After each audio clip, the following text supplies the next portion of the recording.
Hello, everyone, and welcome to Rob Has a Podcast. And today, me, your host, Taran Armstrong, I have a very special, very fun deep dive, post-season Big Brother 24 deep dive with the man himself, the shield to Taylor's sword, Joseph. How you doing, Joseph?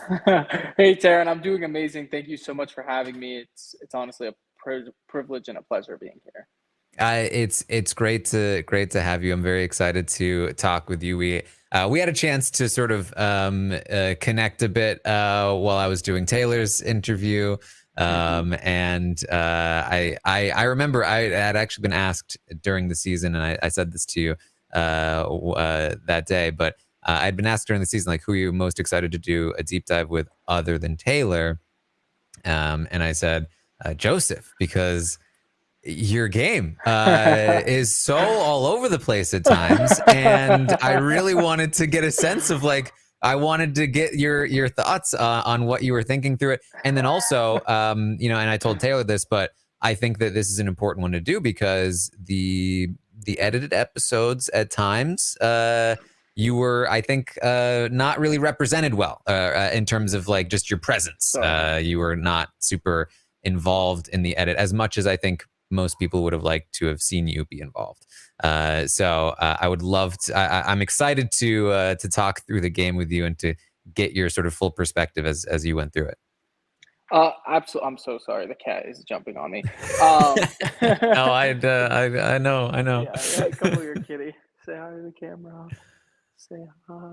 I'm actually allergic, so I can't keep you. Sorry. Come on, go. Yes, thank you so much for that, Taran. I do appreciate that. I do know it was hard to get my thought process. I obviously haven't watched the show yet, but from what I hear, it seems like my edit or my thought process may have not been so much shown. So it could seem like I might be acting a little sporadic, or people might not know where my headspace was moving through the game. I appreciate this opportunity to clear the air and let people know how I was thinking and moving throughout the house. Yeah, I think you have a very interesting game, and I think that especially in terms of, like, when you were, like, you're upstairs with the leftovers, downstairs with, like, the five swatters, like, you definitely were moving a lot, and I think that a lot of people were, definitely looking for more sort of just like why aren't we seeing more of Joseph? Why aren't we getting his thoughts on this? And I actually remember one of the questions that I asked you that I sent to you for your exit interview when you were evicted, Yes. was would you have been loyal to the pound I remember. if they had stayed loyal? That was my way, because we're not allowed to ask you where your jury vote would go. That was I was trying to, like, sneakily ask you, like, who would you Very support in small. the final two. Yeah. Didn't work out, because you did say you would have been loyal to the pound. I was like, damn it, that's not what I was like. I'm not sure. Okay, I don't think that necessarily means anything, but we'll see. Yeah, that I do recall that question, and that to me was in a scenario where, let's say, Michael, Brittany, Taylor locked in a final three, and I wasn't, Right. included in that. As the house progresses initially, and this would be a lot of my explanation for my first week gameplay, is solidifying something with people to me is a big deal. So Hmm. I definitely, moving forward to the house, every week the entire logistics and dynamic of that house changed entirely. So obviously the pound included Kyle, who week by week leading up to Direfest started to show signs of, some sort of disloyalty, or he wanted to work with other people. So going forward, I couldn't find myself staying loyal to the pound with a member who I not necessarily would have continued working with. It seemed at that time Turner as well started to check out. So there's definitely some room for reconstruction, based on who I wanted to take to the end with me. But I think when I initially got your question, I was under the assumption if everything went smoothly and was Right. moving accordingly, then yeah, there was a possibility that I would have, worked with the pound, but I was progressively getting closer with Taylor. So that would have been an issue for me going forward. So, who knows? But Direfest never gave me the luxury of finding out. I know that was kind of like, that was one of the storylines I think that I was hoping would be resolved on the show, is that you did seem so loyal to Monty and the pound, but you were getting closer to Taylor, and it was like, oh, What's he? Oh What's he yeah. gonna? Where's he gonna That go? you know what's funny? In the yard, I actually, when I realized I'm going home, I was glad I wasn't forced to set out and make that decision. But from Dire Fest, the second I realized Kyle betrayed, Turner's no longer on board. The only one at that point was Monty. So going back in the house, my thought process was get a final three with Taylor and Monty. That's what I Yeah, was hoping to do if I got back inside. makes sense. All right, so let's start at the beginning here. How much were you aware of the show prior to coming on, and how did you get cast? So I was actually recruited to get on the show. My mom loves the show. She's a big fan. Growing up, unfortunately, she wouldn't let me watch it with her too much. She thought there were some scenes that weren't necessarily appropriate for me. So Fair. I did love the concept of the show. I'm a big strategy chess guy. As a lawyer, I felt like I've gained and learned certain skills that could complement the show. So I was recruited, which got me familiar with it more. I was already aware of what Big Brother was. From being recruited, I started to watch the last season, and I got familiar with it. Loved what the last season did. Loved the people, the cast. So I was like, you know what, this is extremely interesting. So beyond last season, I've watched the show sporadically, so I wasn't too familiar with the depth and history of Big Brother beyond season 23. So I definitely went in there with them being my base, and starting the show. That's how I kind of was like moving forward with like my familiarity. Yeah, I think I remember when, because obviously there's an interesting situation with you in particular, where we get the cast release the day before the season starts, and you were not on the initial Yeah. cast release. Hell yeah, alternate.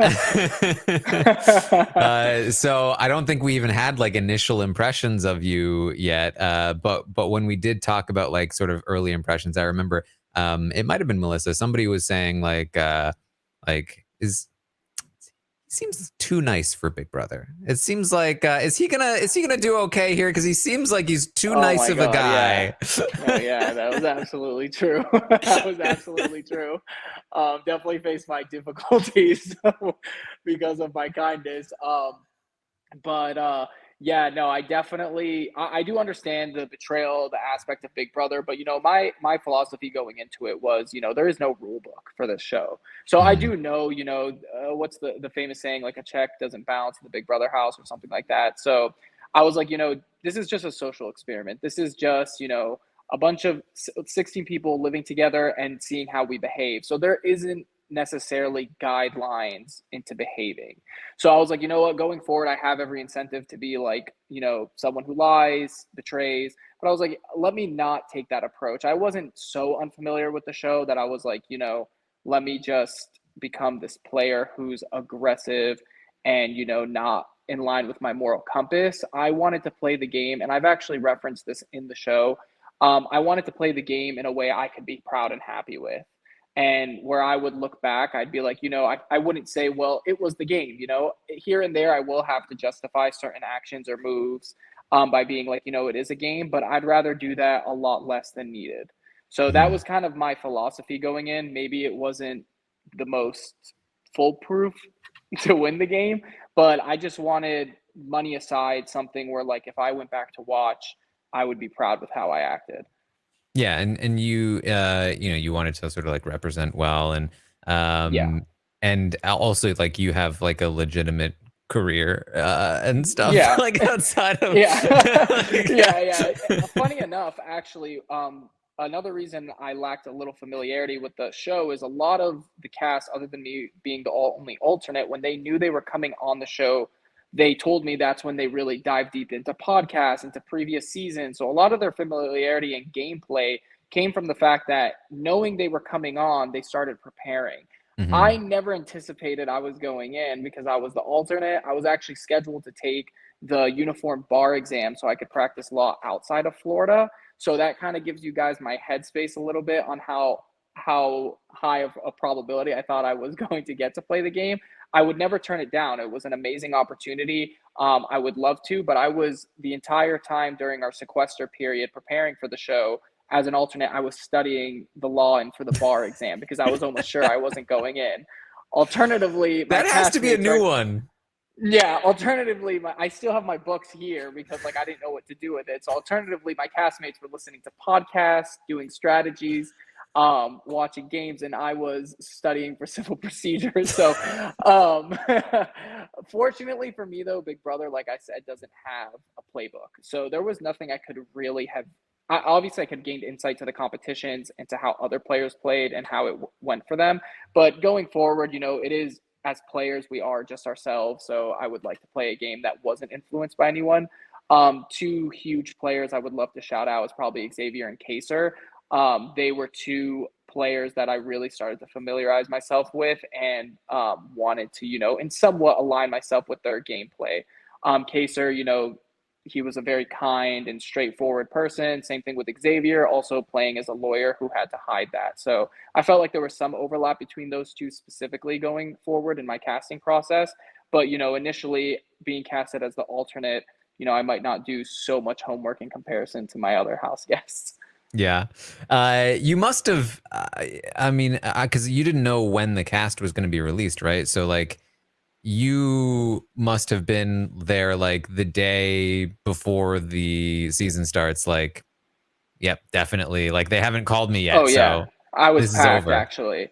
Yeah, I actually was packed, and it was the night before premiere, late. I want to say like 10 o'clock, so almost like close to the day of.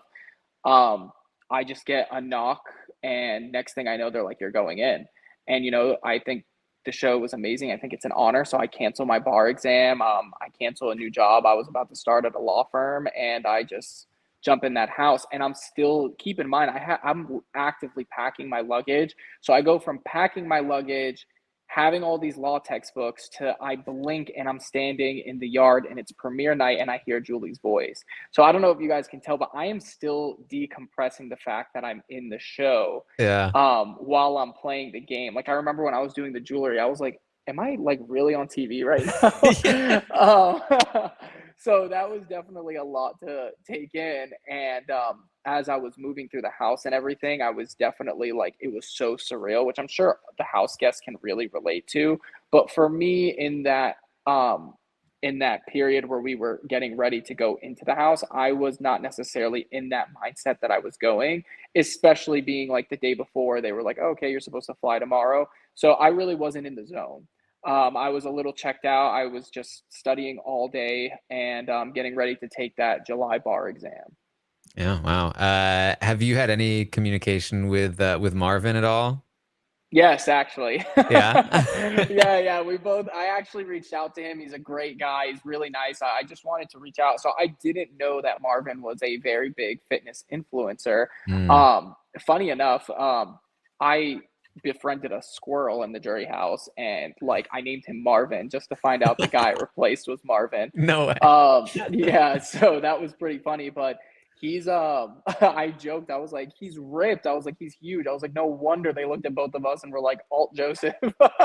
But he's an amazing guy. Like he's really friendly. I think he's in Texas, and hopefully me and him will be meeting each other soon, because like I didn't know what his circumstances were. So I wanted to, for whatever the reason is, he couldn't go on the show. If this was his ticket out, or if this was going to be his opportunity to do something big that he wanted to do. For me, for example, it was, before this, I didn't really have a platform, this opened doors that I never thought. So I reached out in case that was the same circumstance for him, to see how I could help. In reaching out, it seems like he's very well set off, and he's a great guy. Looks like he has a lot of opportunities, but I just wanted to help him if any way. But I think he's doing great for himself. Is he gonna teach you how to clap your abs? I think that's a talent of his, and I'm hoping he does. I'm sure. It looks like he also has a fitness background as well, so I'm definitely looking forward to that collaboration. And for someone who's, oh my God, is like, I think he was on America's Got Talent for it. So Mm-hmm. if he can teach me, I'm willing to learn. All right. Well, okay. So Wild Ride, basically within 24 hours, you learn you're going to be on the show and you're in the house, you're competing. Daniel wins the HOH right away. What is the first night like? What is your experience? So I'm taking the approach that I want to get to know everybody. I think I heard a quote and it was something like only one person can win Big Brother, but it takes a team to get to the end. So as someone who I did powerlifting competitively, within my legal background, a team is very important. So the people I want to work with is going to be extremely important to me. I'm not going to rush over quick first impressions and be like, oh, let me risk locking in something with this person and risking $750,000. I was like, this needs to be a calculated and educated decision. Get to know everybody, Joseph. And once you get to know everybody, act accordingly.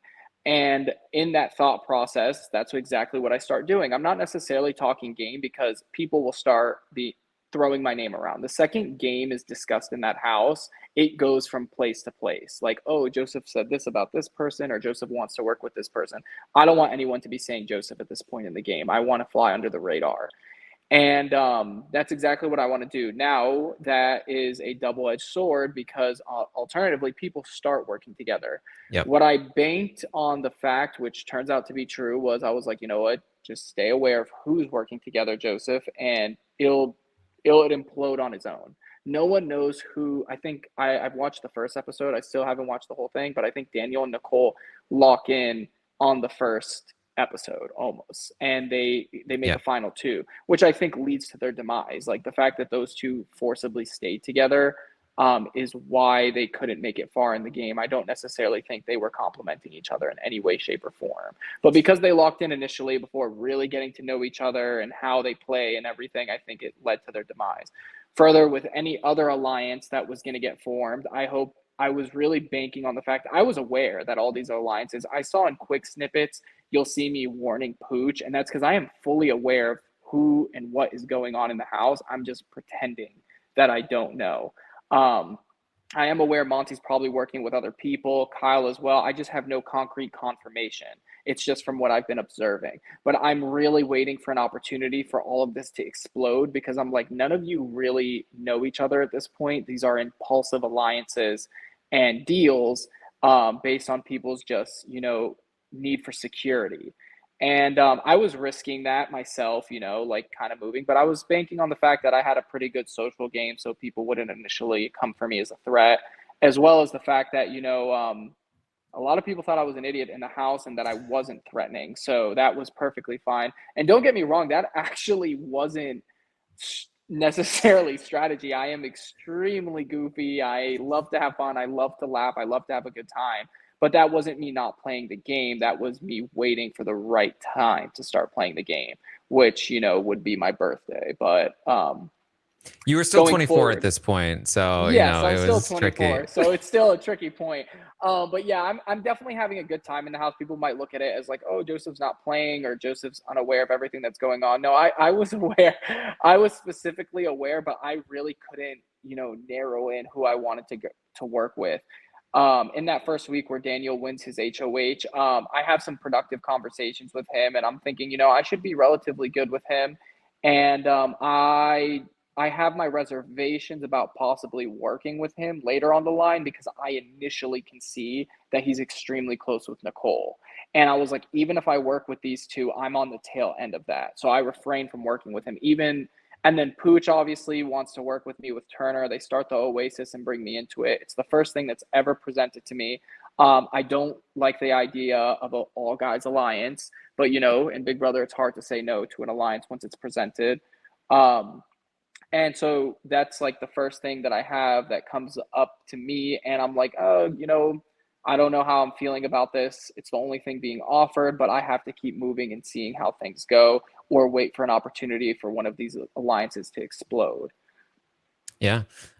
So the main thing I think happening through the week here in this first week, of course, is everything going on with Taylor Yes. and how, right from the get-go, people are not really giving her a chance and things just continue to spiral and get worse and worse until Monty has this conversation with Paloma where he asks Paloma about what Taylor said.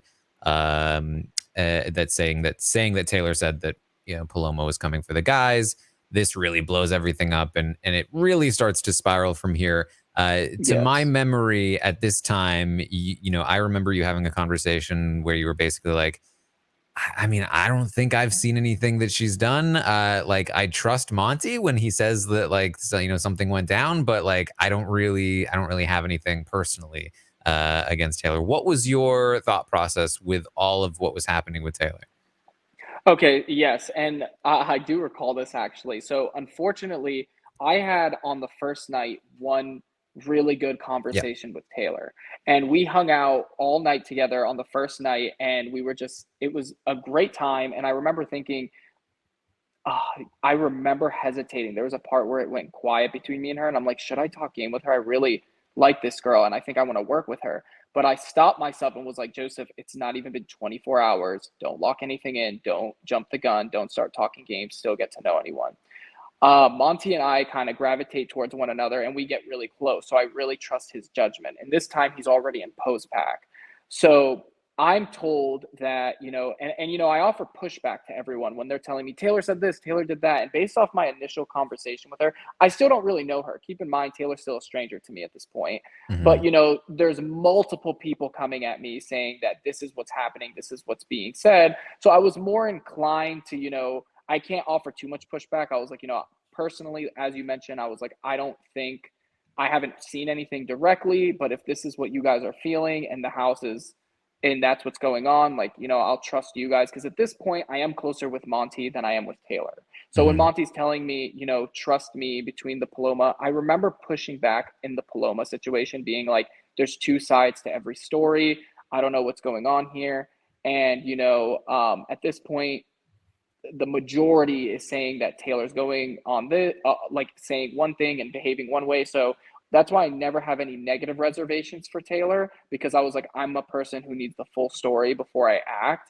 But I was like, hearing everyone push at me that, this is what happened. I kind of was like, I offered pushback. I don't think so, but if that's the situation, I guess that's the situation, and I'll get the full picture when I get out of the house.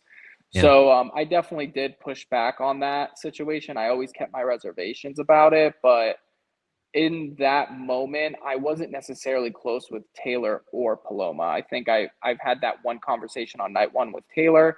I rarely spoke to Paloma towards the end, close to her eviction, and that's why I was just kind of forced to play telephone and hear what was going on throughout the house.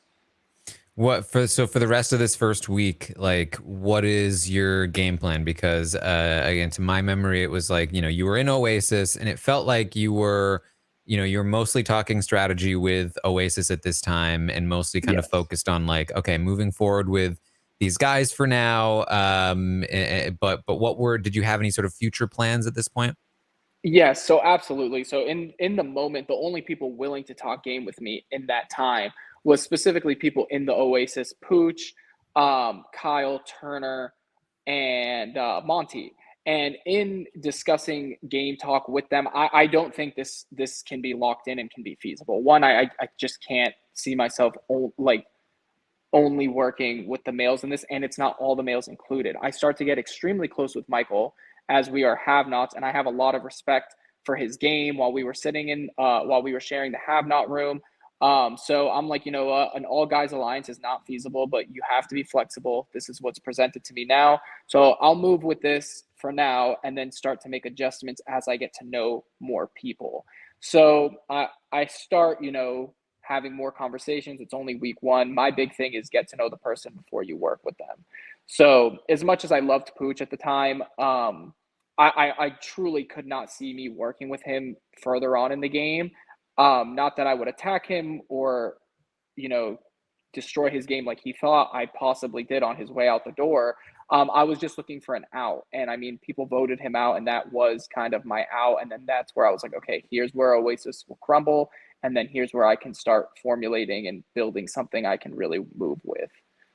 Were there any people outside of the Oasis in particular, other than like Michael, that you were looking at as like a potential ally? Because I know, and maybe this is gonna be more week two, but I know that you have this sort of like interesting relationship with Amira, that eventually culminates in a formation of the leftovers.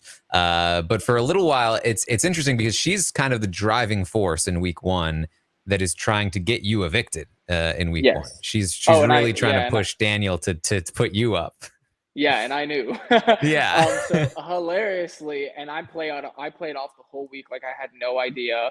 I at this point want to work with Michael, Brittany, and Taylor.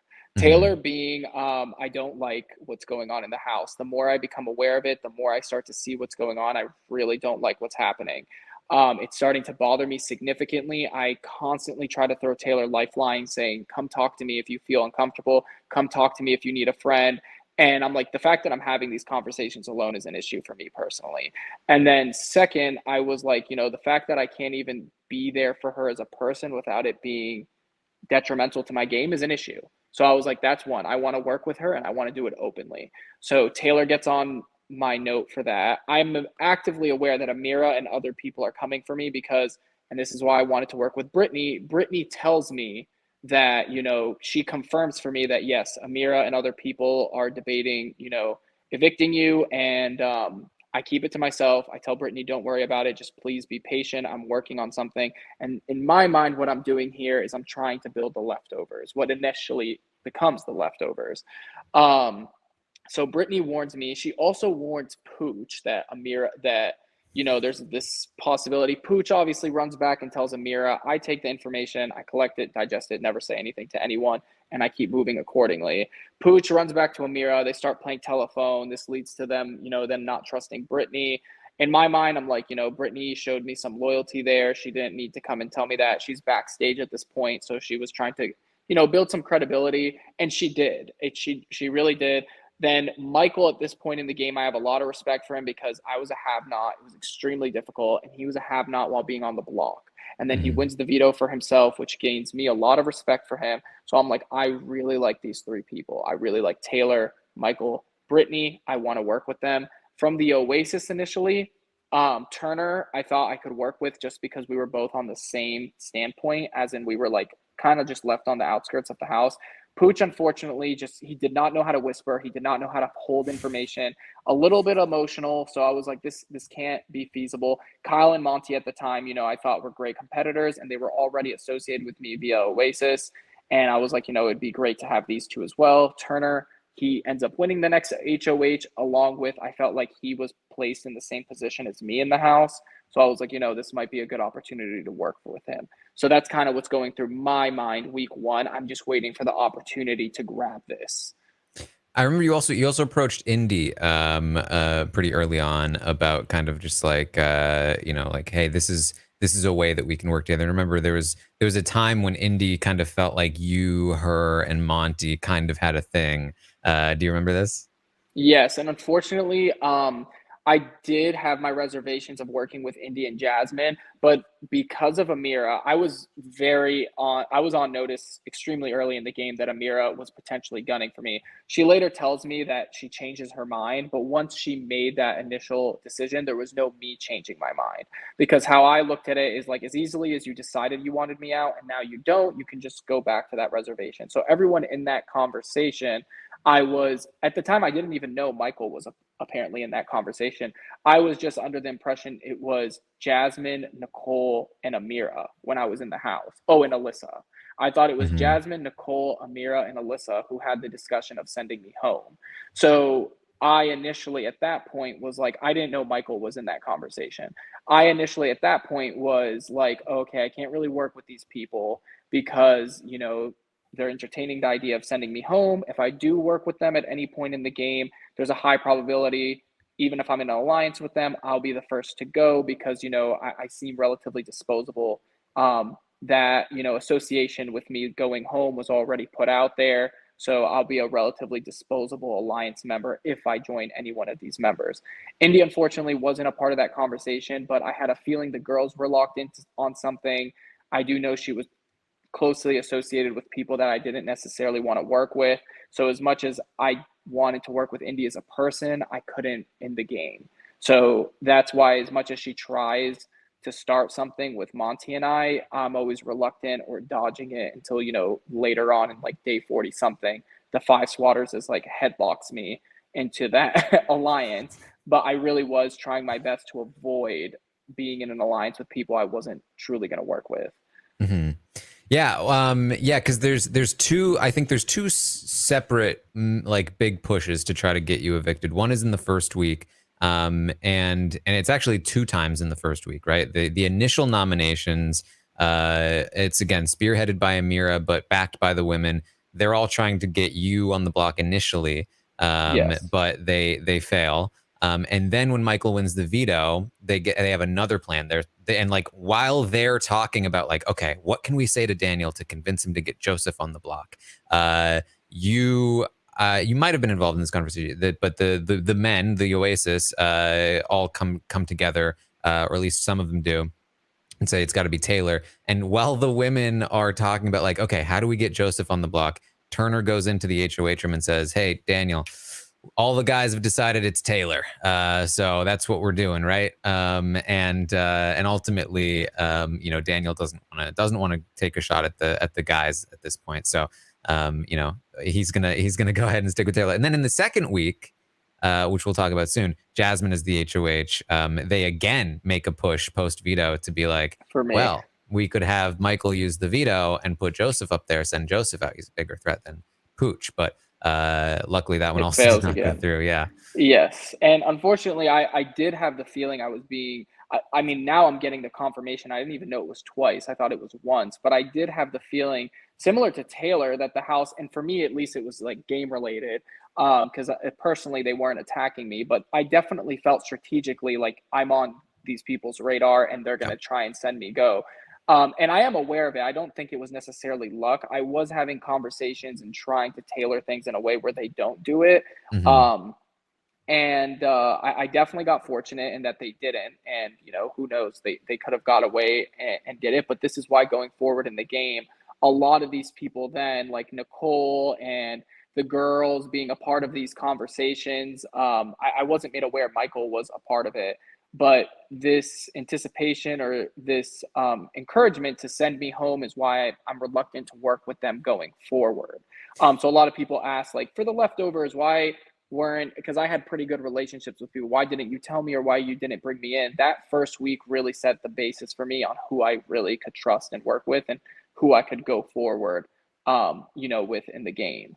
Yeah, I think that makes a lot of sense, and I think that I would agree that I don't think it was luck that prevented the move from being made. I mean, in the first push, right? Like you had enough of a relationship with the guys and with Monty, and really, if Daniel was going to take a shot in the first week, it would have been at Monty. He's the one that he was talking about. Like, "Oh, I wish I could go after Monty, but it'll come right back at Yeah, me."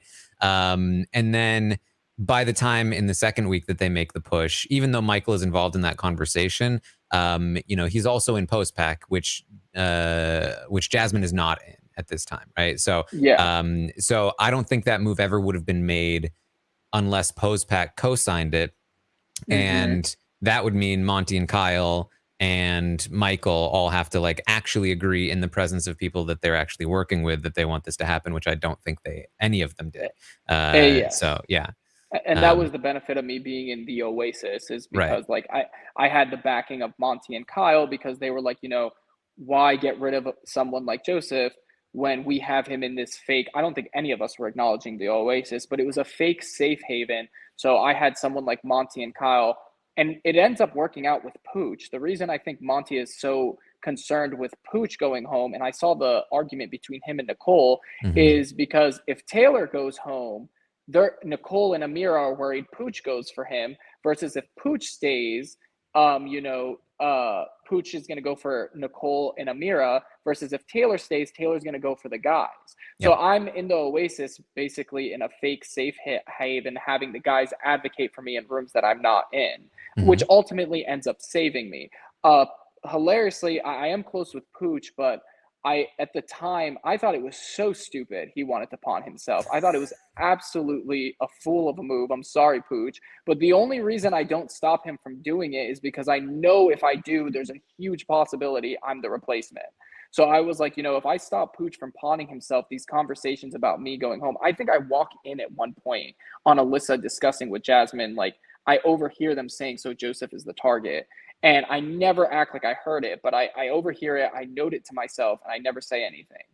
And this is why I don't stop Pooch from pawning himself, is because I'm like, if he doesn't do this, and he wanted to, it's not like I incentivized him or I came up with the idea. I was just like, man, if that's what you want to do and you trust it, I'm not going to talk you against it like I maybe would in the real world, just because I'm the one who would likely go up in replacement.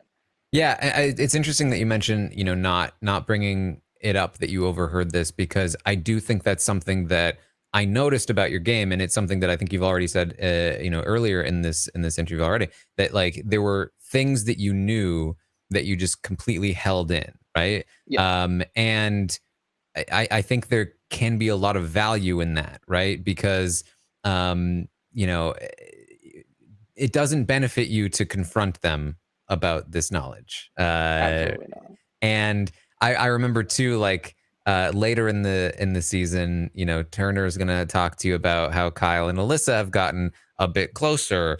And then you never said anything to anybody, and I was like, man, uh, he really did he catch the insinuation, or is he just not telling anybody? But like no, holding yeah, I knew. information, I think, is definitely um there's a lot of value in that, and I Yeah, think that's a big part of your later success and being able to maintain relationships all around the house was your thank you. ability to hold those things in, so that you didn't have those confrontations early on, and they just assumed like, oh yeah, we're super chill with Joseph. Yeah, and there's a time and place for those conversations. I noted it, which is why I probably never worked with them. Like initially, that's a huge reason. Me overhearing that conversation with Jasmine and Alyssa is why I probably never end up working with them entirely. And then, obviously, once all the alliances are confirmed for me, I think that conversation, I'm made aware of the alliances via Kyle, and then I think I hear, Jasmine and Alyssa discussing targets, and my name I hear is thrown, and I don't know who else was in there. I just saw them specifically. And I kind of just like, I don't take it personal. I get it. It's the game, like, but I hope you don't take it personal when I don't work with you or I end up having to send you home to some aspect. Like, but that's why I'm just like, why I'm not going to feel bad if I have to lie to these people or I have to jeopardize their games, because since the beginning, they're doing it to mine and it's not personal going forward. But I definitely hold information in regards to the Kyle and Alyssa thing. Like that one, I did out of respect for both of them. I considered both of them friends, and that I could have utilized from a game perspective and standpoint, especially considering a lot of the leftovers had their reservations with Kyle's relationship with Alyssa. But as a human being and as a person, and as being their friends then in the house, I just felt like it wasn't my place to share that information as much as it could, I thought it would help my game. I don't think, if like Alyssa a lot of the time says Joseph was, or people say that Joseph really wanted Alyssa to go. And that is true only to the extent that I thought she would jeopardize Kyle's game. Mm-hmm. Kyle being my alliance member at the time, jeopardizing his game jeopardizes mine. I was ultimately right, because in the yard, it really does mess me up. But that is why I think, and it wasn't just me, the alliance as a whole in every meeting used to agree, the priority, we'd want to go after people. And I think Alyssa was high in priority because of her influence on Kyle and then later Turner. So it was nothing personal ever, but that's initially why. And then in that point, because of her influence on Kyle and Turner, I could have utilized that information via Turner to kind of get other leftovers to be worried about this. But as a person, I just didn't feel comfortable doing that. And as their friend, I didn't want to, share their business any further than need be. So I refrained from doing so. Makes a lot of sense. One or two more things from the first week. We talked about how, within postpack, and at this time it was called Mamba, and at this time I think by this time it's called Bleep, the Bleep Alliance, and because they weren't allowed to call it Mamba, Oh, and so I remember pretty early on. Monty had bonded with you. I remember he like early on opened up to you about his parents. You had a like really deep conversation about that. mhm. And Kyle felt good with you, and Michael felt good with you. And I remember soon after Mamba was formed, Michael had a conversation with Monty, and I think Kyle ends up joining during that conversation where he says, "Okay, we're in this alliance. What do we do about Joseph? Because I want him to be okay." And they all kind of agree they're not going to like pull you into the alliance, unfortunately, but they all feel like they want to make sure that you stick around. Now, I don't know how genuine this was on Michael's end, because I think he knew that Monty was close to you. And at the time, I kind of interpreted it as like, A hey, I'm game move concerned to, about Joseph too, Monty. I'm totally with yeah, you. So I don't Michael's know. We'll have to Michael's ask hard to Michael. read. But they were definitely, you were, I think, especially for Monty and Kyle, like the top priority to protect outside of the alliance. And so, Absolutely. yeah, and I think that's a large part of, again, why, even though there's a big push from the women to take you out early on, it's just not landing. Yeah, and I absolutely shared that sentiment. I think Michael did have some truth to that because I definitely felt that from Brittany as well. Mm, Um, and I start to become aware of that, protective nature in a sense, which is why I reciprocate it and want to work with all of them.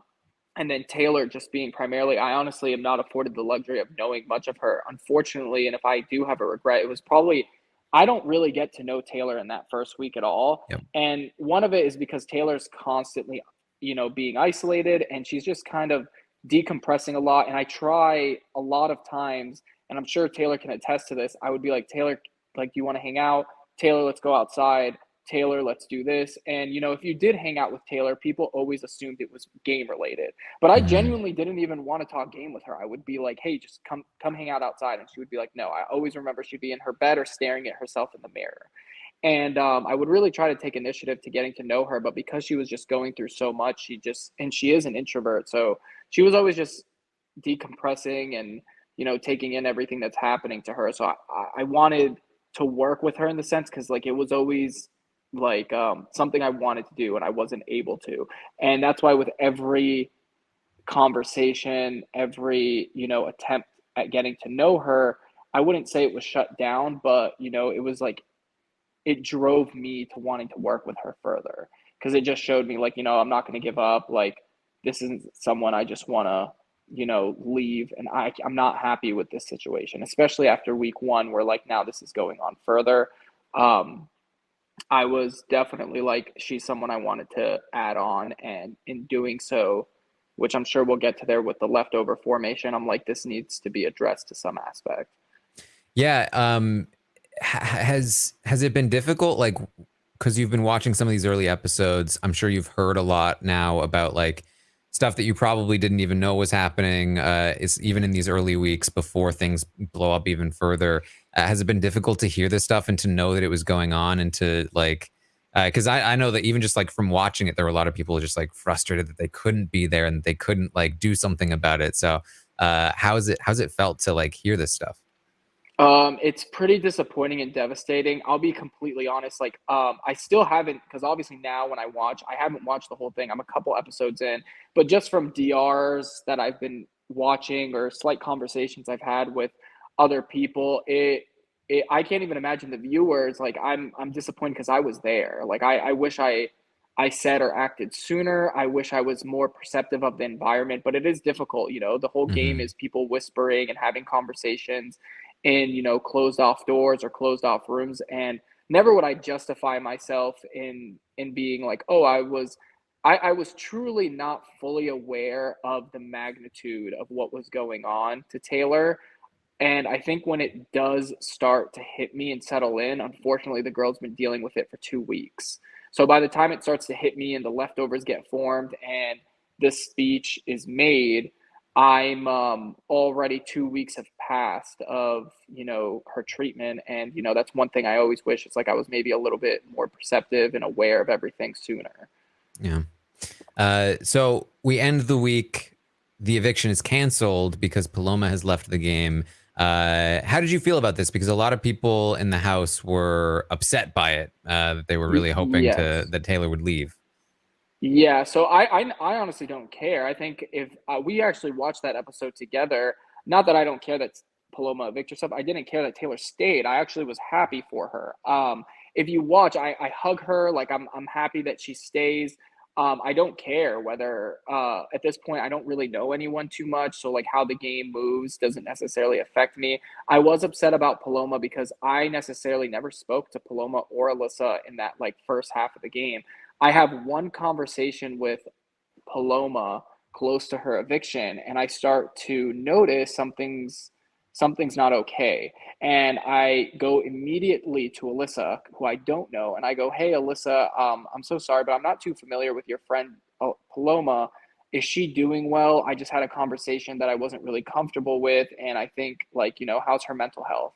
And Alyssa says the same thing to me. She goes, "Thank you so much for checking in. That's honestly so kind of you, but, like, I'm not too sure as well." Like, she kind of shares the sentiment that she's also a little concerned, and I'm not made aware, because remember, we're all strangers getting to know each other. So in my small interactions with Paloma, I'm still trying to figure out what's going on here. So I offer Paloma, as, like, my mother struggles with mental health issues. So this is a really important and sensitive topic to me. So I know that being in the house can be difficult. Paloma, when she was around me, was, pretty joyful. Like, I see some of her DR sessions. Like, she never shared that aggressive player mentality around me in the house. When I'm watching the show, it's a little surprising to me to see how much pull she had on the house and how much people wanted to work with her or for her. I wasn't working with her in any capacity or talking any game with her. I just wasn't interested to. So when I did talk to her, it was on a personal level. And the more I got to see that, the more I saw she was struggling. And I told her, hey, like, she was into yoga. She's also into fitness as well with me. And she liked to drink tea. So I tried to promote these things to help her with her mental health. But unfortunately, I was too late. Like, I think it was like 3 days before she self-evicts where I really start to become familiar with her. And that is where when Julie releases the information to us that Paloma self-evicted, I get upset because I was like, I was too late. Like, damn it, Mhm. Joseph. Like, you should have got to know her earlier. You should have tried to, like, maybe there was a conversation that could have been had. Maybe there was something. So I'm blaming myself a lot because, um, based on my mom's circumstances, I just felt like I was late with Paloma and I wish I could have been there. And unfortunately, by the time I take notice that her mental health is, not in the best of situations, it was too late. She self evicts maybe 2 or 3 days later. So, and then I blame myself for that because I was like, maybe me not talking to her at all, like the first half of the game, contributed to that. Maybe she felt alone. Maybe if I was a friend, I could have helped. So I do feel I was disappointed with myself. I think I saw in the video, like, I fall forward with my hoodie. And that's because I'm just like, damn, like, I should have been more perceptive. I should have noticed that she was struggling earlier, and I wish I could have done something to help her. Because I do recall, um, genuinely, when I first really start to get to know her and have conversations with her, and this can probably be shown by the fact that we're not working together in any capacity in the game, is because we're genuinely just not talking to each other at all. And by the time I do start to have conversations with her, I think she self evicts 3 days later. Yeah.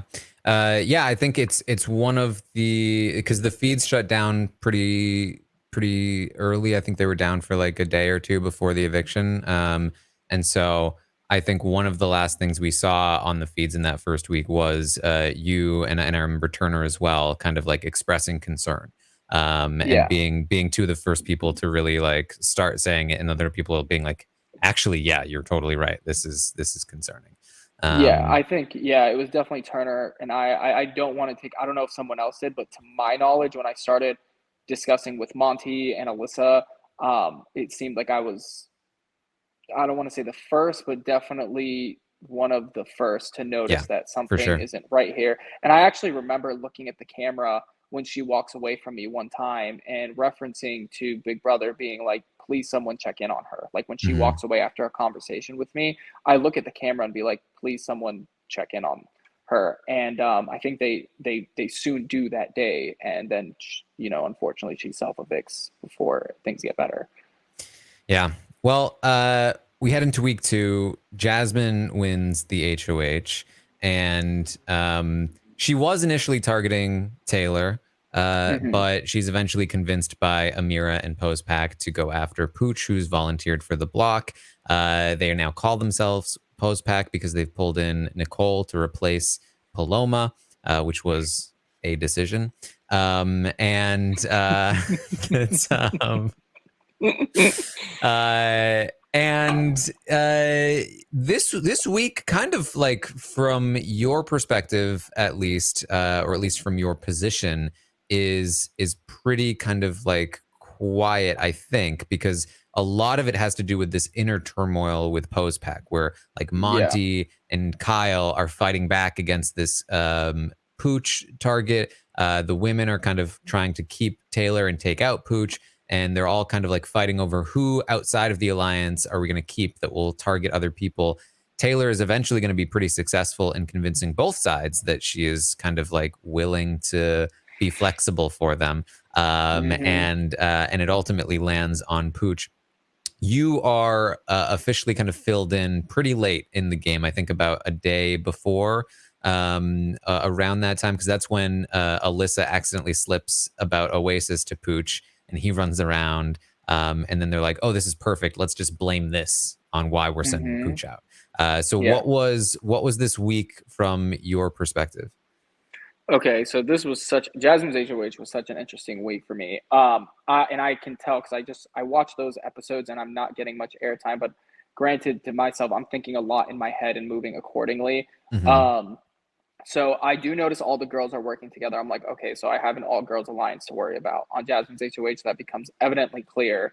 And I'm like, I'm definitely gonna have to some aspect, put some of the guys on notice for this without saying it so people Mm. don't be like Joseph thinks there's an all girls alliance. But fortunately the guys notice it on their own. Like Kyle, Monty, everyone starts to get their reservations with like how the girls are moving. Amira at this point is like, definitely strong holding the house and like ensuring that Pooch goes home. I'm very aware that Pooch is probably going home. Unfortunately, in this moment, not that I want to send Taylor home, but and that's an attest to Taylor's amazing social game. As much as you just mentioned, Taylor has both sides pleased and convinced both sides. I will say this again. This is why I said Taylor wins the game. I specifically quote, if Taylor does not go home this week, she's gonna win. And it's nothing personal. It's just I was watching her and I was like, this girl is playing an amazing game. I remember thinking that and I was like, oh my God, she's going to stay and she's going to win because I was like, she's such a strong competitor. And I was like, if she stays, I want to work with her. For sure, I want to work with her. And I was just watching her navigate the difficulties of her situation. Now, in week 2, towards the end and getting closer to that vote, I'm starting to get to know Taylor more. And I was like, I was like, this house is going to be foolish if you have Taylor from a game standpoint. Um, if you have Taylor and Pooch on the block, and strategically you think sending Pooch home is going to be best for your game. No offense to, you know, anybody, but from a strictly game standpoint, Taylor is a significantly better player than Hmm. Pooch was. And I noticed that immediately. So I am initially being like, okay, like from a better player standpoint, like Taylor, I'm either working with her or she has to go home. There's no in between.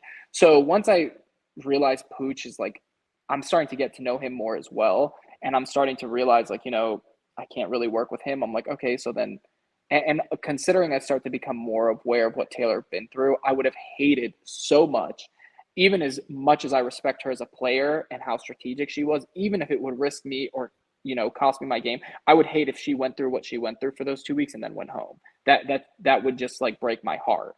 But that's why at that point I'm like, this girl is so smart. Like I need to work with her. So then at that point, like I know like Pooch is definitely going home, and which is why you can see throughout the episode I'm warning him. I keep calling it a gut feeling and everything. Like Hmm. I'm very aware by the way people are acting, conversations, who's talking to who, that Pooch is the one going home. We're not allowed to tell people that in the Big Brother house. But obviously, you can have your reservations or try to plan. No one's talking to me at this point in the game. No one is having any strategy. Monty and Kyle are actively lying to me. They don't want me to be put on notice. I think the only two people fully unaware of everything going on in the house is me and Turner. And Turner completely. Me, I'm on notice just from me observing everything. Turner has no idea. So when Pooch just is going home, I'm very aware by the time the eviction comes and that Oasis came out, I'm like, okay, this is why as Pooch is going in to get lit, I'm like, okay, I have to. And I attribute a lot of what happened that week and like the strategy and the plan to Amira, which is Hmm. why on Turner's later HOH, which I'll get into, I'm very like, we should send Amira home. I'm just observing this whole week. I'm like, okay, this is going really bad for me. Like I have the whole house is moving in a direction. that I'm not a part of. I was like, you know, this is not looking good. Taylor is on the outskirts of this. I'm on the outskirts of this. Turner was on the outskirts of this. And then Monty, Michael, and Kyle and Brittany are somewhat in the remnants, but you know, of course, they're still in their major alliances that are somewhat controlling the house. So I was definitely concerned in week 2. Fortunately, everyone just thinks like Joseph is goofy, he's having fun, he's just hanging out. But no, I digested everything that was happening in that house, and I was like, okay, I need my opportunity to turn this around. Like, I need to do something or else I'm going to be going home. And that's why I start kind of hinting to Pooch, maybe like take initiative, do something. Those weren't just lucky guesses. I knew exactly kind of what's going on, and I'm hoping Pooch might do something that gives me an opportunity to, you know, like turn the house around or something goes in a way. So that's like my lifeline to Pooch, as in like, you know, dude, if you can help yourself out here, this is for you. I still always tell Taylor on the sidelines when I'm walking throughout the house, like I'll be like, you know, I'm rooting for you. Please know if you stay, I want to work with you. And she, Mm-hmm. because I'm close with Monty at the time, thinks I'm not meaning this, which obviously proves to be false considering I start working with her. I keep telling her, please, at this point, I'm like, whoever stays between Pooch or Taylor, that's who I'll probably work with. And then the more I watch Pooch behave, I'm rooting for Taylor. I'm not actively rooting either of their games, but I am rooting for Taylor in the sense that I'm like, she would make an amazing partner. Mm-hmm. And that's kind of my thought process in that week. And then, as you know, by the end of the week, I realized Pooch's fate is sealed. Like, there's no saving him. And I'm like, this could possibly open a door or a turning point for me to, you know, turn the house around. So this is why I knew it would be really interesting to talk to you because I think everything that you're saying like checks out and like I think that you were such a quiet player, especially in these first few weeks where like we weren't getting those diary rooms from you and you weren't like talking to the cameras and there wasn't anybody that you were like It was all divulging all here. of your information to, right? So yeah, it's all I in your didn't head. trust. And so yeah, so for a lot of people for a long while, they were just like, he's just working with the bros, I guess. I mean, and then when you come out on your birthday and you turn 25, everyone's like, whoa, where did this guy come You from? know what? I love that. It's because, you know what's funny is I love the Joseph 25 joke. I would never take away from it, but Joseph 25 did not happen overnight. Like, I Yeah. was Joseph 25 was like building up for my birthday. My Hmm. birthday was that turning point. That was it. Didn't all just kind of light bulb on 25, which is like, you know, the narrative, but it kind of did. Like, 25, my birthday will always mean so much to me because that was my opening opportunity. That was my moment. From those 2 weeks, I was always looking for the Joseph 25 moment, which was the Joseph 25 moment. Let's lock this in. Let's do this. Let's start building this. I unfortunately was just kind of, you know, digesting a lot, getting to know people in the house. It wasn't that I wasn't playing the game, it was that I was playing the game in a way that required me to just be very, very observant. And Hmm. that's exactly what I was doing. I was observing everything. I was taking all the information in. I was afforded the luxury that everyone thought I was pretty stupid and very not threatening. I tried my best to live up to this, that reputation, and that bought me some time to be under the radar, under the smoke, take in what's going on in this house, and then act accordingly. Yeah, and so I think toward the end of this week, I think probably one of Amir's biggest mistakes is in trying to sort of micromanage your relationships and just relationships in general, because Mm-hmm. you notice it.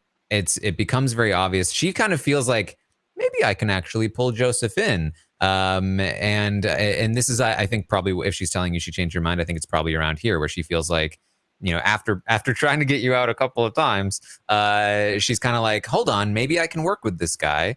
But then, she sees you talking to Taylor and she sees you talking to like other people. And it's like, hold on, what are they saying? Did he divulge information that I gave to him? Like, and so she'll quickly run to Taylor and be like, what did he say?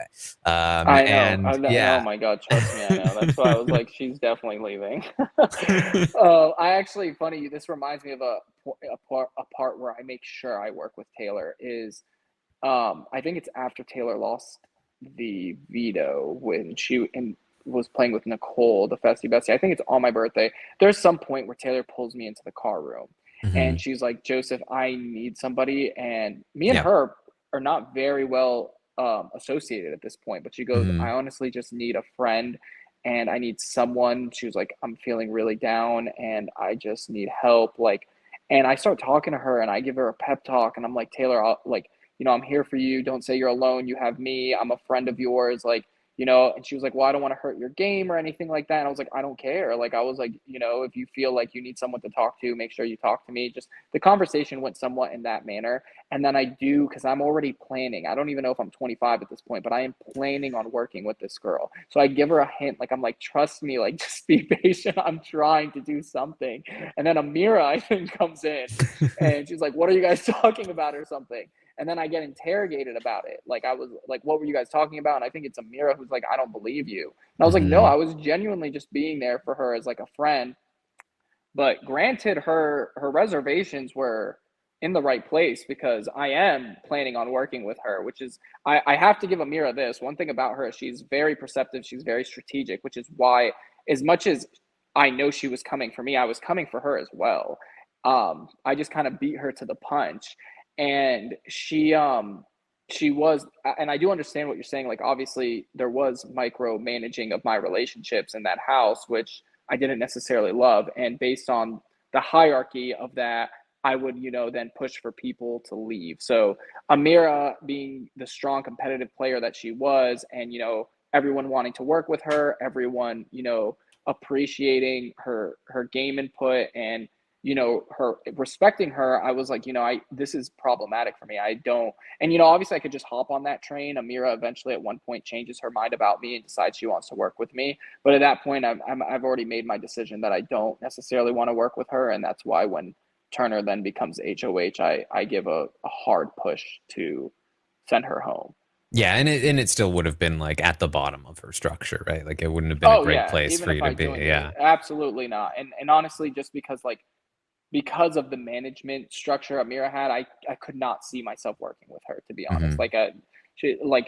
We were friends in the house and we would laugh and have good times together, but I definitely could not have worked with her in the game.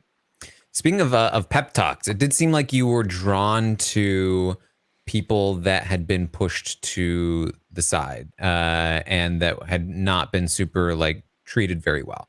And I think one of the things you were known for early on was like you'd give these like speeches to them. I remember you gave one to Brittany. Obviously, you gave a bunch to Taylor, including the sword and shield speech.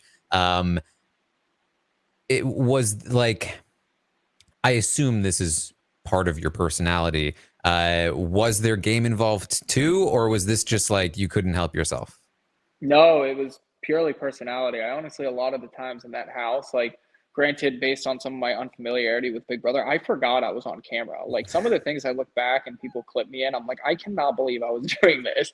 A lot of those, I think you can tell just by the way I was talking and stuff. That has nothing, I have no honest incentive at this point before I'm working with them or anything to like try and up their spirit. There's a quote Taylor told me, which, really resonated with me, which I already felt, but she was like, people who don't want to be in the Big Brother house, you keep them in the Big Brother house because when they stop playing, it's easier to win the game. So Hmm. me uplifting them, as much as people don't want to, my opponents, was genuinely from a place of Joseph. I personally cannot watch these people suffer as human beings and not do something about it to like, you know, get them back into place. A lot of times talking to Brittany and talking to Taylor was very detrimental to my game. I think that is said because they didn't target me for no reason. The reason I think I'm now seeing my name be thrown around a lot is because I think a lot of it has to do with my associations with Taylor and Brittany. And granted, a lot of those conversations weren't game. I do think like I just couldn't help. I gravitated towards the people I felt like needed someone, and that's where those came. I truly did not think much I would gain from a game standpoint. Yeah. Yeah, I think especially early on, I think part of the issue that you faced was that in looking to target a strong guy, and taking, you know, Monty and Michael and Kyle like off the table because they were in Mamba. I think that you were just like, you were an easy target to throw out there as like, let's weaken the guys we are working with by taking the shot at Joseph. We have a better relationship with Monty and Kyle. And yeah, Joseph is like, he's talking to everybody. So, Shady. Yeah, yeah, definitely. And I mhm. agree. I think it was a very strategic move on them. I think when I watch it, I laugh because I was like, you guys should have. Like, you definitely if they and have, I'm they'd been like, able to, you know. yeah, I was like, you guys definitely should have. Like, you would have weakened the guys' alliance. I'm starting to become familiar with people you're not working with, aka Brittany and Taylor. Like the leftovers for based on them not shooting at me, the leftovers does get formed. I would not take full credibility for it, but I definitely felt like I had a pretty heavy hand in that formation. But I definitely think like them targeting me made sense, and it was strictly game. Um, and that's the thing. Again, back to the point of me, uplifting, Taylor specifically and Brittany is like you mentioned, I had good relationships with everybody. I could have easily just ignored both of them and stayed on the other side of the house and kept riding that wave and like hope to pry into like the powerhouse of whatever was running at that point. But I couldn't do that. I couldn't like just leave um and I think like, and Taylor can probably attest to this, even before I'm working with her, I'm always trying to give her something or ask her to come outside or do something. It just didn't sit well with me. And again, I think that also goes back to like, you know, me as a person, things I stand for, the mental health aspect, my mother's situation, like everything. I was just like, Brittany was so stressed. I was always trying to help her, you know, you know, and I even had a feeling Brittany was working with the girls, but like, just from a humanity standpoint, I just felt like we're still all people playing this game, and I couldn't, Mhm. shake that off. Yeah, well, the festy bestie twist happens after Pooch is Hmm. evicted, and Turner wins the HOH. You get paired up with Monty, and this is kind of all part of Pose Pack's plan, is that they Yeah, can have a pair with everybody has a pair with somebody outside of the alliance. And even though Pose Pack, I mean, really, it was, and I think you were even involved in some of these conversations, like it was on the verge of blowing up late in it that was. week. And Oh, I then loved it. the festy bestie twist was kind of like, are you sure you want to do this? Because you just got a pretty good setup right here. If you stick with Pose Pack, you're basically guaranteed the next 3 weeks of safety. And for a second, it was like, maybe we should stick with Pose Pack. Hmm. And ultimately, through Pose Pack and Jasmine, the blame for Pooch's eviction is going to fall onto Taylor, claiming that Taylor is the one that outed Oasis, and because of what Taylor was doing, Pooch left. And Turner becomes convinced of this, and He I does. noted, especially in going through like Taylor's game, that like you're talking to Monty like, that doesn't make any sense. What do you mean Taylor is the reason that Pooch left? And you go to Turner and he's like, yeah, Taylor, she's got to go. She's the reason Yeah, Pooch left. I remember. I was like, what? Yeah. And you're like, what are you, how is it her fault that Pooch left? That makes no sense. Yeah, and then it's hard because from that point, people are now targeting her, and I'm like, this is like something's not adding up here, and that's why I'm always offering pushback. But keep in mind, I'm also aware that I'm not hearing all the conversations in the room, and then Mm-hmm. I start to have a doubt in my mind because then I don't underestimate Taylor. I've always thought Taylor was the smartest player in that game. Like from the second I walked in there, I was like, of course she's still a graceful, amazing person, but she is an amazing Big Brother player. That's something I have Mm-hmm. to say is her strategy and her social game is unmatched. So I was like, you know what? Maybe she does have something to do with this. I start to think about it, but like my initial thought is like this can't be her alone. She should not fall the blame for this. And then I was like, something weird is going on, and then this is further putting me on standby that there's a lot of things going on in this house. Mm-hmm. Yeah. So ultimately, this is kind of going to culminate in, your birthday and the formation of the pound, and then the leftovers. Walk me through, I guess, the formation of the pound, because that comes first, and it's really like this. So Kyle had been talking with Monty, and you were involved again. I think this was either at the end of the previous week or the beginning of this week that Kyle is going to talk with Monty and be like, I think this is the end of last week because they were talking about Jasmine up in the HOH room with all the women. The women are working together, and they're like, is the real threat in our alliance? Is it Amira? And they're having this like traitorous conversation, and you walk in the middle of it, and they kind of don't. They stop, talking details, but they keep the conversation going. Like, those women, Joseph. Wow, how are you feeling about this? And this is kind of the thread that I think that gets picked up in the following week when you guys start discussing Amira and everything that's happening, and you eventually create the pound. Absolutely. And so I honestly keep my reservations to myself because I don't know who I can trust. I don't want this going back to Amira. Mm-hmm. Pooch actually out the door, I shared some of my reservations that Amira might be running the house, and he went to her before leaving and told her.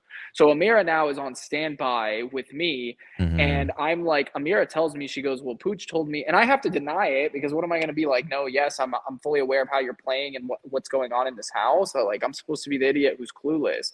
So I was like, no, I don't know what he's talking about. Pooch went crazy and he left. Which in somewhat like, when I say he went crazy, he just was like taking a desperate attempt to save himself, only because there was no saving himself. Like, hilariously, the term pooching himself, like he was dead in the water initially. Mm-hmm. And I was pretty aware of that, but he really screwed me going out and telling Amira, like, basically I shared some of my reservations with him, and he told her. So now she's on standby. So now I'm just kind of like, fuck it. Like, she definitely knows I'm more perceptive than I am. So now I'm having this conversation. So I'm more willing to share it with Monty, Kyle, and Turner. So we're in the room and it's just me. They call it like my crazy monologue because I just start going off about what's going on in this house. This is finally like everything that's been going on up here. I feel comfortable with these three guys, Turner, Kyle, and Monty. And this is Turner's HOH, who they know is Mm-hmm. closest to me at the time. So I know in terms of a power dynamic, Monty and Kyle will be reluctant to betray me here because they wouldn't want me to influence Turner in a way that would be negative for them during his HOH. So I was like, there's more likely a chance we bond here because Turner is HOH. And I know Turner, based on what's been going on in the last 2 weeks, will Mm-hmm. share the same sentiments as me. So I kind That's of just huge. go Yeah, off. I mean Yeah, that's like this is my those out. the HOH power dynamics are often underutilized, and yeah, being Yeah, able and to they recognize, yeah. that I have it. So it's almost like Turner's staying quiet, but I basically feel like I'm almost HOH without having the unfortunate, target emphasized on my back. So I'm like, you know what, this is it. I'm going to start telling these guys what the hell I think is going on in this house. And if they agree with me, this will be the out for me. So I just start going off. I start being like, I think Amira has a lot of what's going on in the house. I think, like, there's like the girls are locked in, and Kyle and Monty at the time, no, I don't have any confirmation of this, but I'm hitting the nail on the head every Mm-hmm. single time. Yeah. So they're kind of listening at me and being like, yes. And then they're agreeing with everything I'm saying. Keep in mind, while I'm having this conversation, I'm not confirmed, but I do think Monty and Kyle have associations. I don't know the exact numbers, who's in what alliance, but I do tailor the conversation slightly so that Monty and Kyle can feel like they are also left out because they somewhat were. Like, their thoughts weren't, inputted, but I do know they're somewhat intertwined with the mess of the house. So I have this huge conversation for like an hour or two just about what I think's going on in the house. I can see Monty and Kyle are not bullshitting me. They're resonating with, like, we agree. We think the same thing's going on in the house, and we think we're on the outskirts of it. The only difference is Monty and Kyle have the confirmation of everything I'm saying. So that's Mm-hmm. where I think now I'm getting respect as a player because they're like, oh shit, like, for someone who didn't know anything or isn't part of Alliance, he kind of like called out everything that was going on. And then all four of us kind of agree. We realize, like, we're not the majority of the house. We realize that the house is being controlled by other people. And that's how the pound kind of gets formulated based on like that conversation. And I do remember when that conversation starts, we were all just eating shit. Like, we were just doing nothing. And I'm like, Joseph, this is your chance. Like, start to turn the game around. So I start that conversation about Amira, and like I really go in on it. Like, I don't know how it Hmm. initially goes, but I definitely remember me kind of, taking the initiative to really like be like, this is what's going on. That leads to the formation of the pound, because obviously Pooch was the collateral damage of them controlling the house. But in my mind at this point, I'm already thinking like, this is still a minority group, and there's still people I want to work with, which was Michael, Brittany, Taylor. Hmm. I don't vocalize that immediately, but then like, I pitch it in a sense as in like, and they agree, like this is just ideas flowing, as in like, we're still the minority of the house, we need to bring more people on, who do you guys want to work with? And at this point we could pick any three to be the majority. It could be, at that point, Monty and Kyle can be like, like I really like Nicole, Daniel, Terrence, or Or maybe they could, Kyle can say, "Hey, Alyssa, maybe we should work with I know, Alyssa." I know, since he wants to so bad, but I'm hell bent on it's going to be Michael, Brittany, Taylor. I think Hmm. we all agree with that. I don't want to say that was my idea entirely, but in my head, in that moment, I was like, the next three people to be here will be Michael, Brittany, Taylor. I don't recall exactly if that's exactly what the other three in the pound wanted, but that's what I wanted, and I mean that's initially what ends up happening. So Yeah, I mean it's basically the only options, right? Because at this point, Kyle has been told by Alyssa about old school, which oh yes. yes, which as I told Taylor, not really a thing. They had one meeting in the previous week, and it was mostly just like Nicole and Daniel trying to create their own sort of power group outside of Postpac, but it never really came back together. And it was kind of like specifically anti Monty because that's where Nicole and Daniel were leaning at the time. But again, like it wasn't really that much of a thing. The only reason Alyssa's telling Kyle about it is because she's into him at this point and wants to like Yeah. just share information. Um, and so Kyle, instead of being like, "Oh, great, she's sharing this information with me, I can trust her," is like, "I can't trust Alyssa. Old Yeah, school is a which I threat." think which I think is a fair sentiment. In the time when we were in the house, Hmm.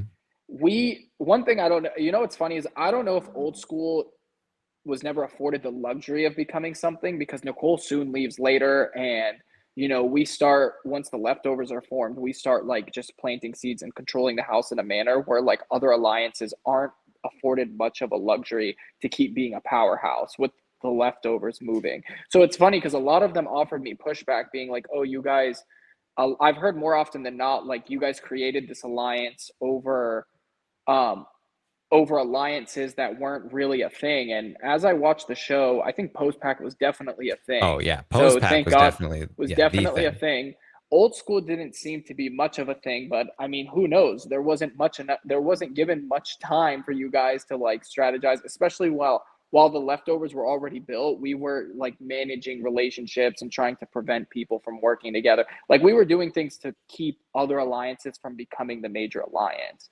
So I do understand stuff like maybe old school wasn't a thing, but at least watching this, post pack was definitely a thing. That's what, when I'm watching that, I was like, I Yeah. was definitely right in being like, because they were like, why do you call yourself the leftovers? Like, there wasn't. And I was like, no, we were definitely, those first 2 weeks, like a lot of us were not made a part of the, especially at least me, Taylor, Turner, Yeah. had nothing to do with what was going on in those first 2 weeks. Monty, Kyle, and Michael were very much at the center of most things. So Yeah. they were not exactly left over. I would say Mike. I'd give some credence to Michael in terms of like, he kind of had to win his way in to a degree. He was included in Yeah. Mamba before he won, but like, he was left out of Oasis and he was left out of some other things, but yeah, Monty and Kyle were basically included in every single alliance except for the girls and old school, both of which though were just kind of subsidiaries of Other Postpac. thing. And it's funny because like, yeah, old school, it wasn't much of a thing at the time, but you're right in that it's still dangerous that these people have anything around them. And because it's kind of like, you look at the alliance structure of like a bomb squad from season 16. where it's like there's a big, massive alliance, and then they have like smaller alliances on the side that are essentially fake alliances. And they can be fake alliances, but they're still means of control for the bigger alliance. Yes. So that's kind of, I think, how Amira saw it at the time. And she mentioned, especially after the bestie twist, pose pack is the priority, and old school, whatever that is, like, we'll use it to keep Terrence and Daniel close, Yeah. like it's just a way Okay. of controlling those people.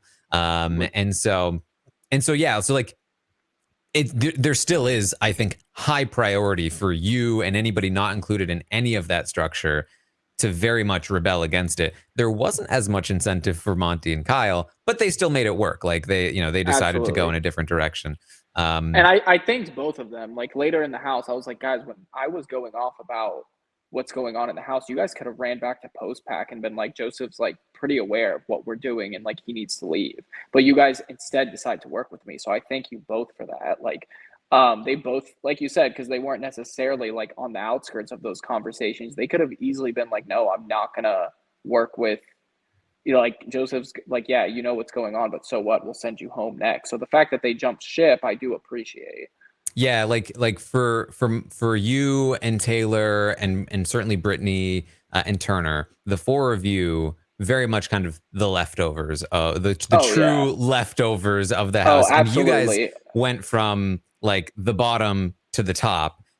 For like Kyle, Monty, and to a degree Michael, they kind of went from like number 2, number 3 position to like, okay, now we're at the top 2. Like We're they running the less of house. a Yeah. jump, but it's still beneficial to them ultimately. Absolutely. Yeah. And it was still risky. They could jump into the leftovers and be number 2 or 3 inside Hmm. of this alliance. But, they still made the jump. And I think a lot of that had to do with like the members they were working with. They started to like, and again, this is what I was hoping for. Like the more they started to get to know people, some people were like, God, why did I jump in this? Which is what I think like Monty and Kyle were thinking. Like I can't work with these people or I'm not a priority here. And then that's, still in some sense a leftover sentiment and led them to join, our alliance or start our alliance. And that's what I was looking for. That was the moment I needed to capitalize. And I saw it there. The pooch vote was my chance to grab people who fell outside of that vote and go. I have to give Michael a lot of play. Like I thought he was completely in the in the dark the whole time, which is why I wanted to work with Michael. I was like, this poor guy, like he got put up on the first week, like he's not in an alliance at all. And then I later find out he was in post pack, and like I was the one who was like not in really anything. So Michael, I definitely thought was not in the loop at all, which is why I really wanted to work with him. Taylor, I thought as well, and Brittany as well. Like I thought Brittany had nothing to do with the girls, kind of. Um, Michael had no idea what was going on. I really thought Michael, Brittany, and Taylor shared the same exact sentiment as Turner and I, Hmm. in that like we have no idea what's going on. I always had my reservations that Kyle and Monty were a little more familiar with the house because Monty would kind of give me some indication of what was going on. So I'm like, he must be getting fed information. Kyle, I'm not talking to so much, but he's so it's very easy to tell with Kyle when he's stressed out, and he Mm. wasn't necessarily stressed. Like it was very easy for me to tell when like a lot was on his mind. So I was like, he's a little bit more familiar with what's going on than me.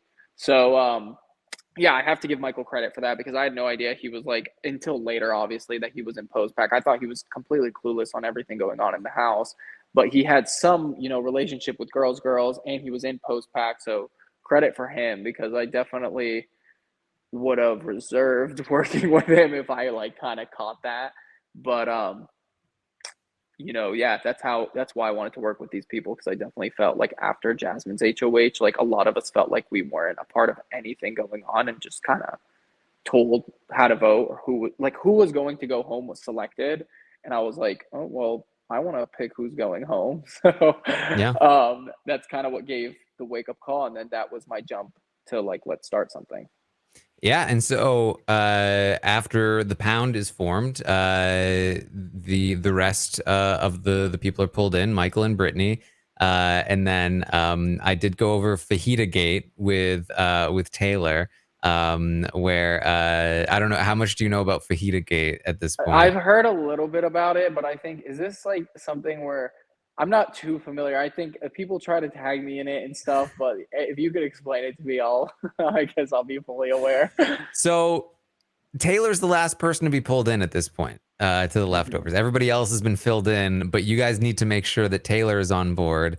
But Taylor is downstairs, stuck in a conversation with Jasmine, and you are trying to pull her away from Jasmine with the fajitas. Oh my God, I remember this. Is that what they called that? I was That's so it's pissed. called Fajita Gate. We were all pissed too because we were waiting Oh for my God, hours I was like, for this yeah, to I was like, happen. Taylor, get out of there. Oh my God, is that what you call that? Fajita Gate? And yeah, I Fajita Gate. remember I was trying to get her to eat fajitas and she's like, I'm not hungry or something. And I Yeah. was like, Taylor. Oh my God, that is so funny that you guys caught that. Yeah. Oh my God, that was hilarious. I do remember this. And I'm like, Taylor, come eat fajitas. And I was begging her. I was literally like, Yeah. come on, girl. Like, I'm trying to save you. And she just kept talking to Jasmine. And I was like, oh my God, like, leave this conversation. That is so funny that you guys named that Fajita Gate. Oh yeah, it was over fajitas. That is so funny. It's because I mean, people were very excited about this. I mean, from the audience perspective, these first couple of weeks were rough. Mhm. Watching everything happen to Taylor and seeing the people responsible in power for all of this time. And even though Mhm. Pooch gets blindsided and that was fun, it was still like Taylor's sitting on the block there. Taylor's still the And this is target coming into ridiculous. this week, and so when the pound formed, it was like whoa. And then as the leftovers were coming together, people were super excited. And of course, Taylor being the final key to it, everyone's super excited to watch this all come together. And And it's she's just just like getting later and ignoring me. later and later. And people are like, I gotta go to bed. When is this gonna Mhm. happen? And like Michael Oh, comes trust me. in. Um I was miserable that day. My life was so complicated because I had good relationships with both sides of the house. I was really trying to navigate and orchestrate this alliance. Like, I was trying to get Taylor upstairs while at the same time, like, trying to prevent people from noticing the way I'm moving, upkeeping this I'm an idiot and clueless, no threat. But I'm trying to, orchestrate and build a major alliance. Like, it was such a difficult day for me without people starting to pick together who's working with who. Oh, that day was so stressful. And I still remember the fajita thing. I think hilariously when they finally do get Taylor up there, I have to replace her. I think I yep. if my memory's right, I had to stay so Yep. Taylor could go up so she could be afforded the privacy because I'm distracting the other side of the house so the rest of the house can start talking. Yeah, And the you actual you weren't able to be yeah, there for like that moment. no, no, I wasn't because I was distracting everyone else downstairs. I do Yep. remember that because I was like, if I don't keep everyone busy here, they're going to be like, what's going on? So by the time everyone starts to fall asleep, I'm extremely late to the meeting. I try to get everyone up there, then I'm the last one, and I'm like, enough is enough. Let me go get Taylor. And that's Fajita Gate. And finally, when I can get Taylor up there, I stay down to keep the rest of the house from like going up there or, preventing this from forming. So I finally come up. I think I'm the last one to Yep. come. And in me coming, I don't know if this was caught. Like, I literally feel like I'm going to get a lot of heat for this. I remember saying, guys, hey, if they piece together, we did this. Like, I think I might be the first one to go home, and that's fine. The rest of you, please just stick together and keep moving forward. I was like, if the other side of the house wins HOH, or I was moving in such a shady manner because I was trying to orchestrate this that I felt like Amira was very aware of what was going on, or like other people in the house. I don't exactly recall, but I definitely remember making a comment to all the leftovers when I can finally get up there, like, hey guys, if this gets pieced together and I'm the one to take the hit for it, like, I'll take the hit and not expose any of you. Just you guys keep pushing. Because Mhm. I loved what we started. I loved what we built. I loved the sentiment. I loved that, for Taylor specifically and Brittany at the time, it was a safe space. Like, I was like, this is amazing. Like, this is what the type of game I want to play, and this means the world to me. And if this thing goes down, I'll take the hit so they can keep going forward. Um, and not that I don't respect the game or I wouldn't. I think just the way I was moving and other people in the house were very perceptive that something like this might be happening. So I was just like, there's no reason for me to like blow this up. Like, if I get hit with it, And I remember telling all of them, and they all tell me like, no, Joseph, we're not going to let that happen. Like, we're all going to stick together and protect one another. And like, you know, it was really a moment. Like that was like like I loved it. My birthday is like very important to me now because of that. Yeah. Did you eat those fajitas as leftovers?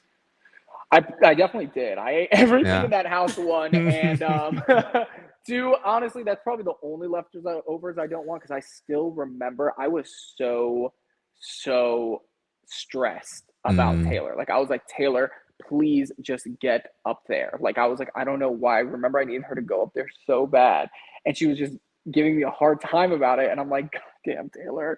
Because it's like, I don't want anyone to change their mind. Like, I know people had their reservations about working with certain people. And I'm like, it's now or never. Um, and yeah, those fajitas were probably the only leftovers I was hesitant to eat because I lost my appetite.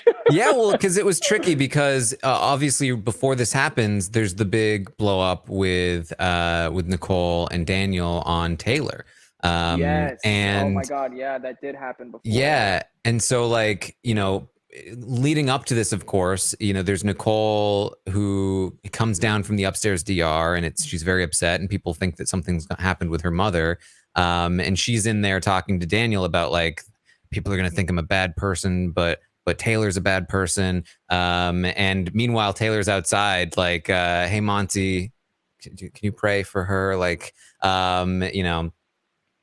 and then Taylor Ridiculous. comes in and says to Nicole, like, hey, whatever you need, if you need to bow out of the fight, whatever it is, like, just I'm here. I support you.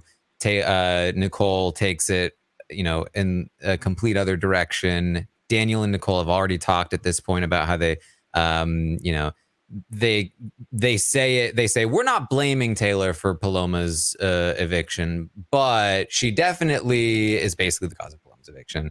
They've already had those conversations, and so when this comes up, it really blows up. If you haven't seen this episode yet, which you probably haven't, this is a tough one to watch. Yeah, It's that episode I tough. think is Taylor and I's biggest concern is Mm-hmm. watching that one because I do recall that day, and you know what I remember I sat outside of so when I thought something happened to Nicole's mom, you know, Mm-hmm. me and her bonded over the fact that both our moms have health issues.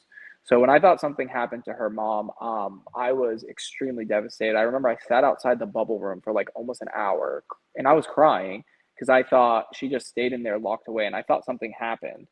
So I was really concerned, but you know, fortunately her mother was fine. But I missed, and I can't wait, but I really want to see how that played out and the things that were said because I remember, to my memory in this situation, I'm in the bathroom while all this is going on. Like I was literally, and I still remember. So we have a bidet in that bathroom, Yeah. and that bidet, one is loud. Two, Yep. I was trying to work it still because this is early on in the game, and I'm like, what the hell's going on here? And like, I'm not really like a nosy person like that to like eavesdrop on what's going on and everything. So like, I had the bidet. I'm trying to move. I'm using the bathroom too. So sometimes like you know it's awkward. I would like hit the button so people don't hear anything. Like it's weird. Mm-hmm. So I remember I was just messing with the bidet, and by the time I come out of the bathroom, Taylor I think already left. Whatever blow up happened there happened already because I remember this day and I keep getting filled in with stuff. I remember people, I thought everyone was mad at me. I don't know if this is cop, but when I opened the door, I thought everyone was like, because the tension was just still in the room. And I thought You were just I'd be like, like, I'm sorry about the bidet. All right. Jeez. yeah, no, I think I really make a reference. Like I can flush, or I say like I flushed or something like that to everyone because I thought everyone was so mad at me because I come to wash my hands and I was like, guys, I can flush or I'll spray. It was something around like that, and I was so like embarrassed and like no one laughed. Everyone was still mad, and I was like, what the hell's going on here? So then I start kind of getting filled in a little bit here and there on like what's happening, and you know, me as usual, I'm like, oh, something's off here. Like I'm like, I don't think again, like I was like, again, guys, I don't think this is a negative thing. Maybe it's a miscommunication. Like, I don't know. I'm like, again, guys, I don't know what's going on here, but I'm not really loving it. Um, and that's kind of what I recall. I can't wait to watch what happens. Then later, I think like Nicole and Taylor decide to have a conversation about it, and I was gonna like leave, but I wait a little bit or something like that because I wanted to make sure it didn't escalate or get out of line. And then that's mainly like I can't wait to just see how that all played out. But yeah, It's that is it's definitely going to be a tough. difficult one. Yeah, it's tough. We do get the classic line, the start of the Lays saga there, though. With the Lays? It's Oh. because at first Daniel is like, "Stop it," and she thinks he's joking, and she's just, "Stop it with the With the Lays." Lays? Like, I should stop eating the Oh my Lays. God, Taylor. So Yeah, no, yeah, that's gonna be a tough one to watch, to be honest. And a lot of like how I that is like yeah, that episode is definitely gonna be interesting for me to watch and see like how that played out because I heard mhm. it, but keep in mind I'm hearing everyone's ideas, I'm hearing everyone's sides. Like I never really watched the blow up. I wasn't there for it it's by the time. it's the pain and just like shock on her face when Daniel starts talking about how like you're the reason Paloma left. It's just it's tough. Um, Yeah, that's definitely gonna be a difficult one. mhm. But the thing is, and again, I remember at this time when all this was going down, I still try offering pushback, but I really don't know everyone so well to be like, oh my God, like today, if this happened, like I know Taylor as a person. Like I would definitely, in no way, shape, or form would I entertain like 2 seconds of this conversation. Like, but obviously what people were giving me the intake, like, oh, I think Taylor said this and I reacted this way because I think she was trying to insinuate that and just all the back and forth. But now that I know everyone, like, that's the only thing that is difficult in that house is like you're still getting to know these strangers. I think the blow up was in week 2. So even Week though we're three, yeah. week 3, even though we're like getting to know, there's still certain people I genuinely just don't know well because I'm aligning with someone else or I'm deciding I'm not going to work with them. So I'm doing my best to like not build a huge bond in order to send them home. So it does have its difficulties. But yeah, watching that episode and then reflecting on it is definitely something I plan on doing. Yeah, well, I mean, and so after the veto competition, Turner's response to this at first is like, maybe we should back off of this plan. Maybe we should, Yeah, and I was like, yeah, fuck no. I was like, fuck no. What the hell? Half of the point was to work with these people and like they felt the same thing. I do recall Turner offering some pushback about now working with Taylor and it possibly being bad for game. And I was like, yeah, absolutely like I was like, no, that's not the point. And I think this is where I start to tell him, like, bro, like take her down and say why you're taking her down. Like, this is bullshit. Like, she should not be treated this way. Like, and this is where I guess I have heard some things about Turner's speech, which, hmm, at the end of the day, I give full credit to Turner for making that speech, and he's the one who said it.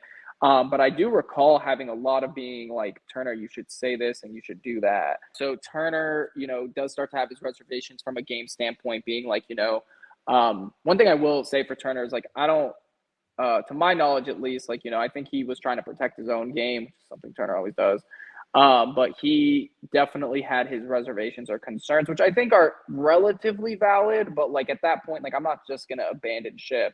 So that's where I'm like, you know what, Turner, if you want to justify your own game, and I think this needs to be said, take her down, and this is what you should say. And he agreed with me and he said it. So I do give him the credit because he didn't have to agree with me and he didn't have to say it and he could have just stood down. But I still have to give respect where it's due. And he decided to agree and make the statement. And I have a lot of respect for him. I mean, I can't wait to see how they played this out in the show or like if I have any ties to these situations. yeah. So I guess I guess I'll warn you that people were expecting in this episode for the main narrators to be you and Kyle, right?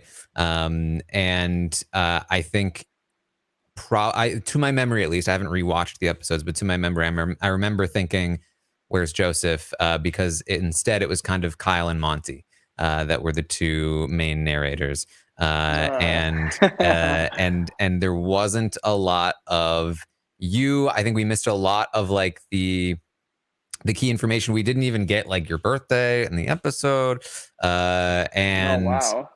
yeah. Uh, Oh, geez. so yeah, it's rough. It's rough. Well, And thank you, live feeders, for staying up to date with me. yeah. So it's rough, but the feeds, they were where it was at because, we saw the birthday, we saw the whole thing play out. I played this for Taylor. I made a little montage of the feeds, the reaction to Turner putting Amira on the block. This is Oh my God. the day that happens. Holy. Zero clue. I had a feeling. The girl is a monster, bro. I hate everybody. This Oh is my ridiculous. What's the point of Good. an alliance? I don't believe anything anybody say. Don't y'all? You're damn But right. guess what? We're not stupid. Right. We're women. We have intuition. We see through it. Yep. I have no clue what's even happening in this house anymore. Neither do I. I tell you what, though. Welcome to Big Brother. That's all I gotta say. Welcome to Big Brother. I love that we shook that damn house that day. I was so happy. You don't even know. Like when Amira went up, I had to. Oh my God! Like obviously I knew, but that was so. I will say this. I did feel bad because those were still my friends, and like blindsiding them like that was like not the best feeling. But it was so nice to like they were doing that to the rest of us and just give it right back. So like that was Yeah, they were running around like, hold on, I'm not the bully. That's their first where it's all Indy's fault. She said that thing about the soup. This is all Indy. We're getting blamed for Indy. And they were like they blamed it on infighting. Indy? They very Oh much blamed it my on Indy God. at first. Yep. And I told then Turner, I was like, Mhm. I can't wait for the implosion that follows this. And that, thanks by that audio, it looks like it happened. Oh yeah, because then there was like this big blow up because like Nicole felt like Alyssa accidentally said something in front of Indy, and then so Nicole got mad at Alyssa, I and remember then that. and then when Nicole was mad at Alyssa and talking on the hammock, Monty was kind of like in the kitchen, and he was like, "Let me go figure out what's happening." But when he left, like Daniel was like, "Oh my God, Monty was just crying," but he wasn't. Yeah, And so I then people were remember. like, "What? Monty is crying?" And I then remember Daniel this got into day. a fight Oh with my God. Nicole because she was being cold to him, and he was like, "Why are you letting them Oh talk my to you, but God. not me?" It was exactly what we needed. Literally, it was. I still remember thinking this is exactly what we needed to turn this house around. Because as you saw from like those first two episodes, I was post-pack, Paloma included, before self-evicting, they were really controlling that house. Like as much as people want to like, I've heard comments like, no, we weren't, or they forget, but I remember living it. I was completely in the dark, no idea what's going on. Taylor, I know, has told me the same thing. Turner has said the same thing. Brittany has said the same thing. And then Amira going up completely, that was literally a U-turn. Like everything just went back on them. And I remember the whole house was so chaotic and I was just right under the smoke. Like I remember they were like, my justification was, and I was honest. I was like, Amira was in an alliance. And this is me also letting them all know, like, your alliance is out, implode it, and, just get frantic. When people would ask me why I voted Amira out, she was my friend, I would be like, Amira's in an alliance. I'm not in that alliance. That is the smallest, that is like the most big brother justification you're going to get from me. Like, if you're going to be in an alliance without me, why am I keeping you in this house? So that then had people frantic, being like, oh, Joseph, who doesn't know anything, knows something about the alliance. And then that's when people start lying and being like, I'm not working with this person. It caused a whole mess in the house. Like that day was so hectic. Yeah. So two main things toward the end of this week. One is that you come up with a plan to cause more chaos with the vote, which is to have Taylor go to Terrence and say that she overheard Kyle talking to Amira about Pose Pack. Yeah, I remember this. Taylor wasn't super happy with this plan because she felt like she was kind of like why am I here? Like, why am I still being used? Yes. And stuff like that. Were you thinking of that at the time? Or were you just kind of thinking like this is the most chaotic way to move forward? So to be honest, this was the only, and I felt so bad. This is why I only thought personally when I came up with that plan that this would be believable if it came from Taylor. Because at the moment there was a rumor that Taylor, or there was this like, you know, ongoing statement that Taylor hears everything, like that Taylor gets everything. So I'm like, the only real reliable person here that could be like, oh, I heard this or I was overhearing or something would be Taylor. And I felt bad because I was like, you know, I hate like trying to set this up, but I'm like, in terms of making this so believable, I thought like Taylor could do this part. I also felt like this was such a, like, you know, kind of elaborate plan, being like Taylor heard this and then relayed it to Kyle. I had to justify the incentive. Like, why would Taylor want to be giving, like, or let's say it was me, why would I be wanting to give Kyle information? Like, do you get what so I wanted to also justify it, like, oh, this could make sense because Taylor wants to cause an implosion or something like that nature.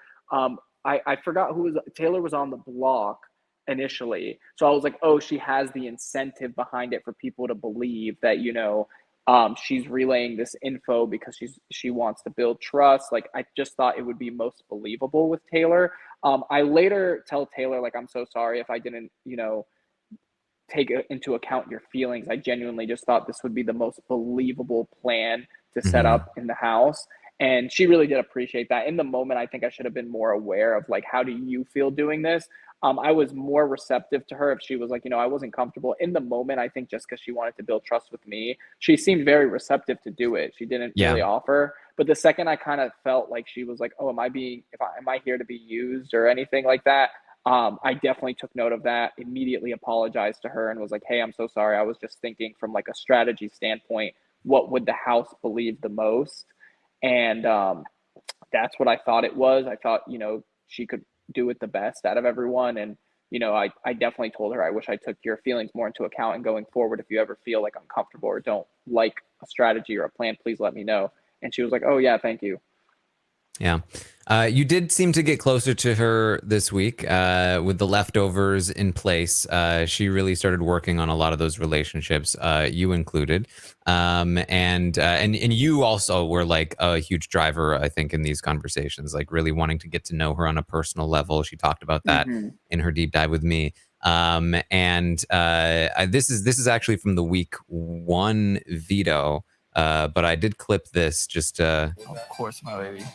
That was you talking to Taylor in the jousting veto. You're gonna drop some.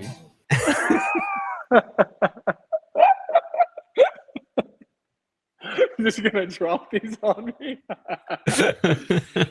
my god, yeah, I do remember that. Me and her were like, I remember I was feeding her grapes. I was joking with her. Like, we were having such a good time, and I was like, you know, this girl is like I really like her. She's cool. And Taylor would always joke, like, you see, we're already calling each other. I was like, of course, my baby, like, we're going back and forth. And I was having such a good time with her. So like, I wanted to maintain that as much as I can. Like, every small interaction I had with Taylor made me want to have another interaction with her.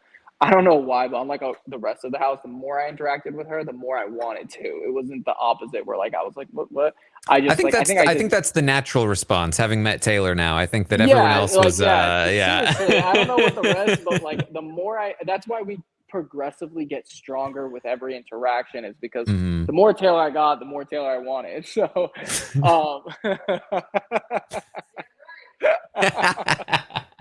can you not sit there?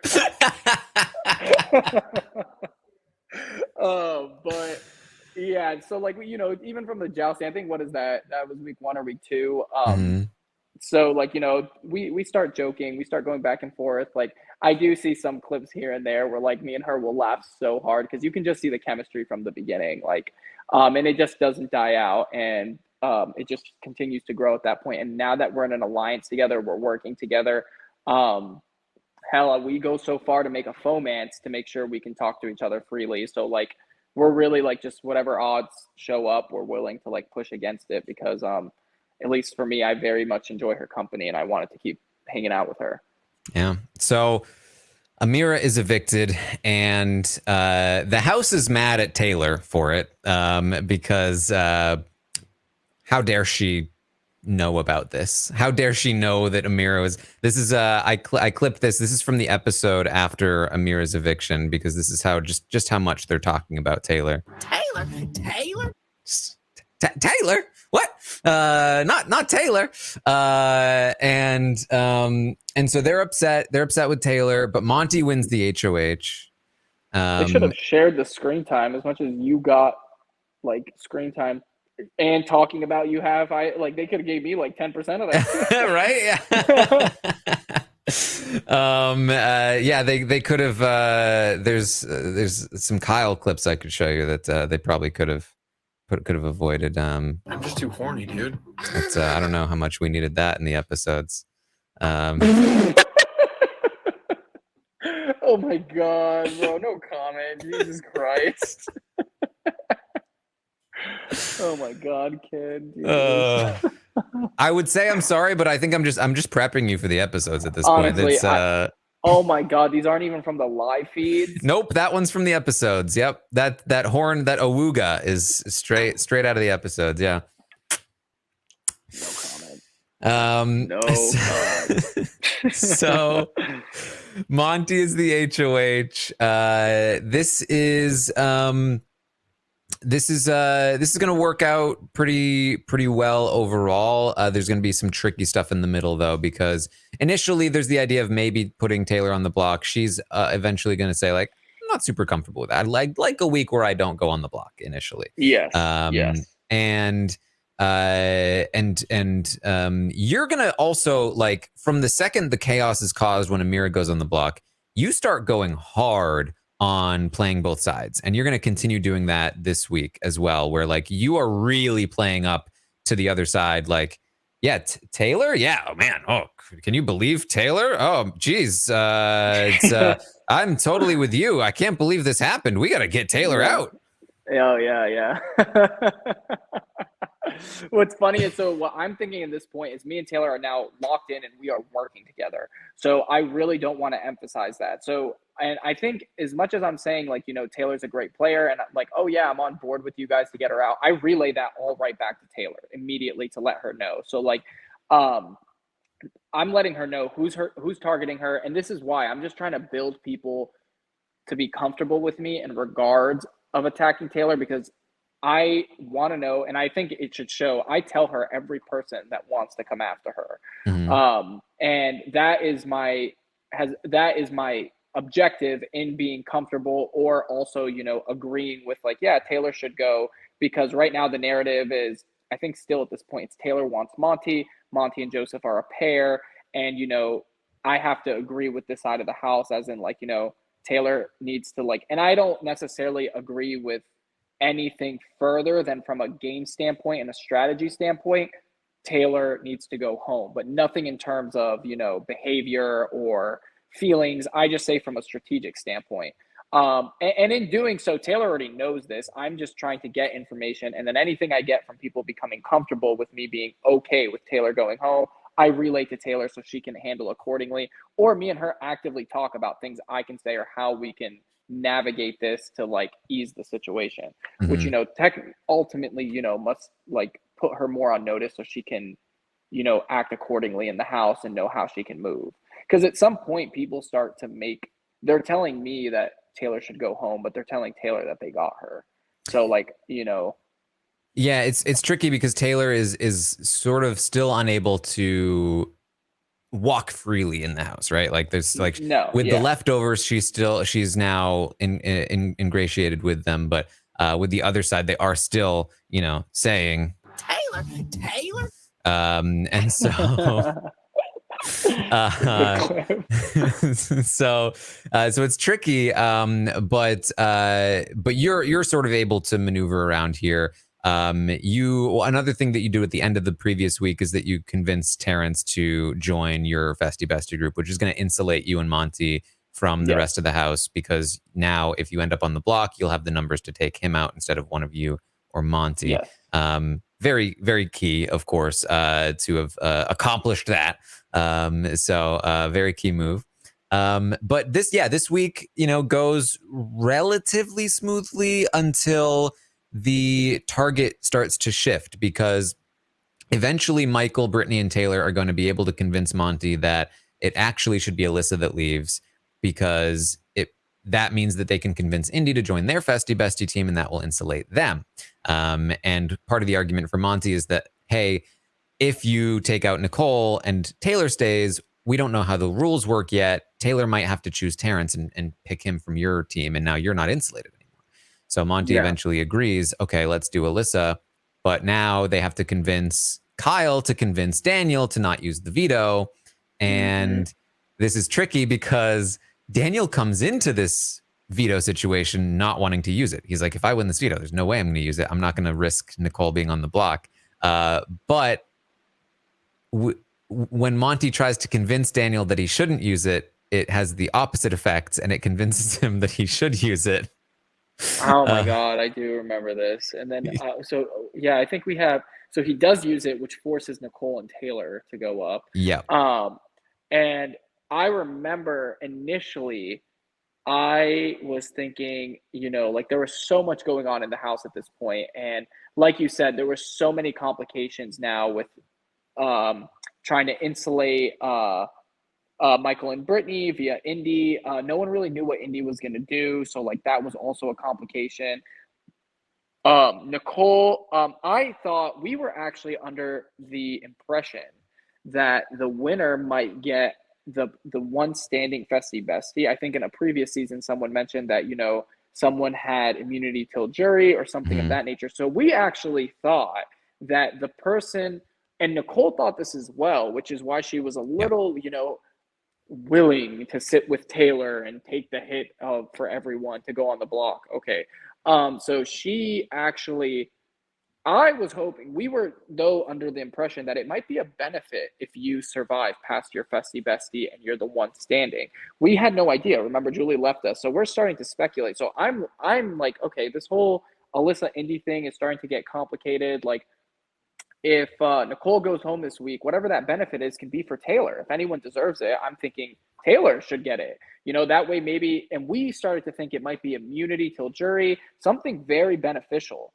And in my head, in the alliance, the most person who is probably crutched based on the first 2 weeks, I was like, it's Taylor. So if anybody deserves some type of benefit or bonus, it's Taylor.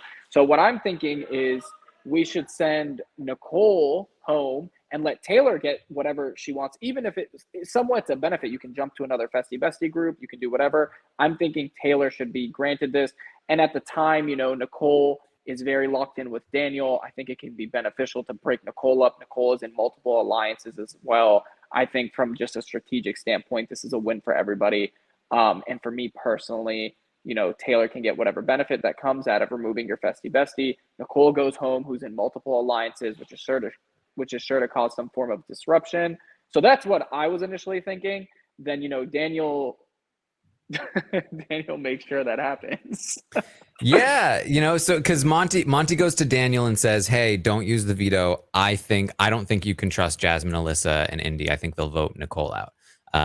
And so obviously he's warning him that Nicole will be voted out, but he's not giving him the right names of the actual people that will vote him out. So Daniel's like, Jasmine, Indy, and Alyssa are not going to vote Nicole out. He's lying to me. He's concerned that he doesn't have the votes to keep Taylor here because he wants Nicole out. And so they are trying to trick us. They think we're clowns. They're clowns. And Kyle's job is, of course, to convince Daniel to do this. But when Daniel is like, he's trying to trick me, Kyle's like, oh, interesting, really? Because then he'd have interesting. Yeah, I think you're right. I think you're right. And so this is the start of Kyle starting to like not do his job, really. Kyle goes to Monty and says, yeah, Daniel doesn't want to do it. Monty says, I mean, they're lost. What are you going to do? And this is the start of Kyle starting to look at other options, because the fact that it was even pitched to him, you should do this and not use the veto and be somewhat responsible for sending Alyssa home. He feels like, hold on, I don't like this. This doesn't feel good to me. He starts to feel like you and Monty are like super close. And he talks to Turner. Turner also didn't like it because Turner was also close with Alyssa. And this is when they make their final two. And they say, hey, if Monty and Joseph have a final two, then we'll have a final two. And from Turner's point of view, he's like, we'll go to Final Four and it'll be us two versus them two. From Kyle's point of view, he's like, we're not going to Final Four. He starts having conversations with Michael. Oh, 100%. And what's hilarious about that is Kyle, one, starts to spend so much time with Alyssa that it is hard to get him in game conversations. Mm-hmm. I tell him this all the time. I'm like, no one's actively like, oh, great, Kyle's not here, so let's not talk to him. He's just always with Alyssa, and it's almost like a dating show for him. He's just spending all this time with Alyssa where I'm actively telling him, Kyle, you're playing a game still. You're not here to just, hang out with Alyssa 24/7. We cannot have productive conversations with you if Alyssa, one, is always with you, and I have to now relay information because, it was hard to get all the leftovers in a room together. And when we finally did, and we would, have dialogue and past conversations, we're not going to be like, oh, guys, we're going to hold this opportunity off because Kyle is somewhere right now with Alyssa. And he was majority of the time. Like, I think it's very evident that they spent a lot of time together. And if one wasn't with the other one, it was very noticeable, and then they would come looking for them. So he actively chose to get in a showmance, and he started to pay the price for that. So he'd be like, oh, I feel like you guys are having conversations and making decisions without me. And I'm like, no, Kyle, we're trying to have these conversations with you, but you're always with your showmance.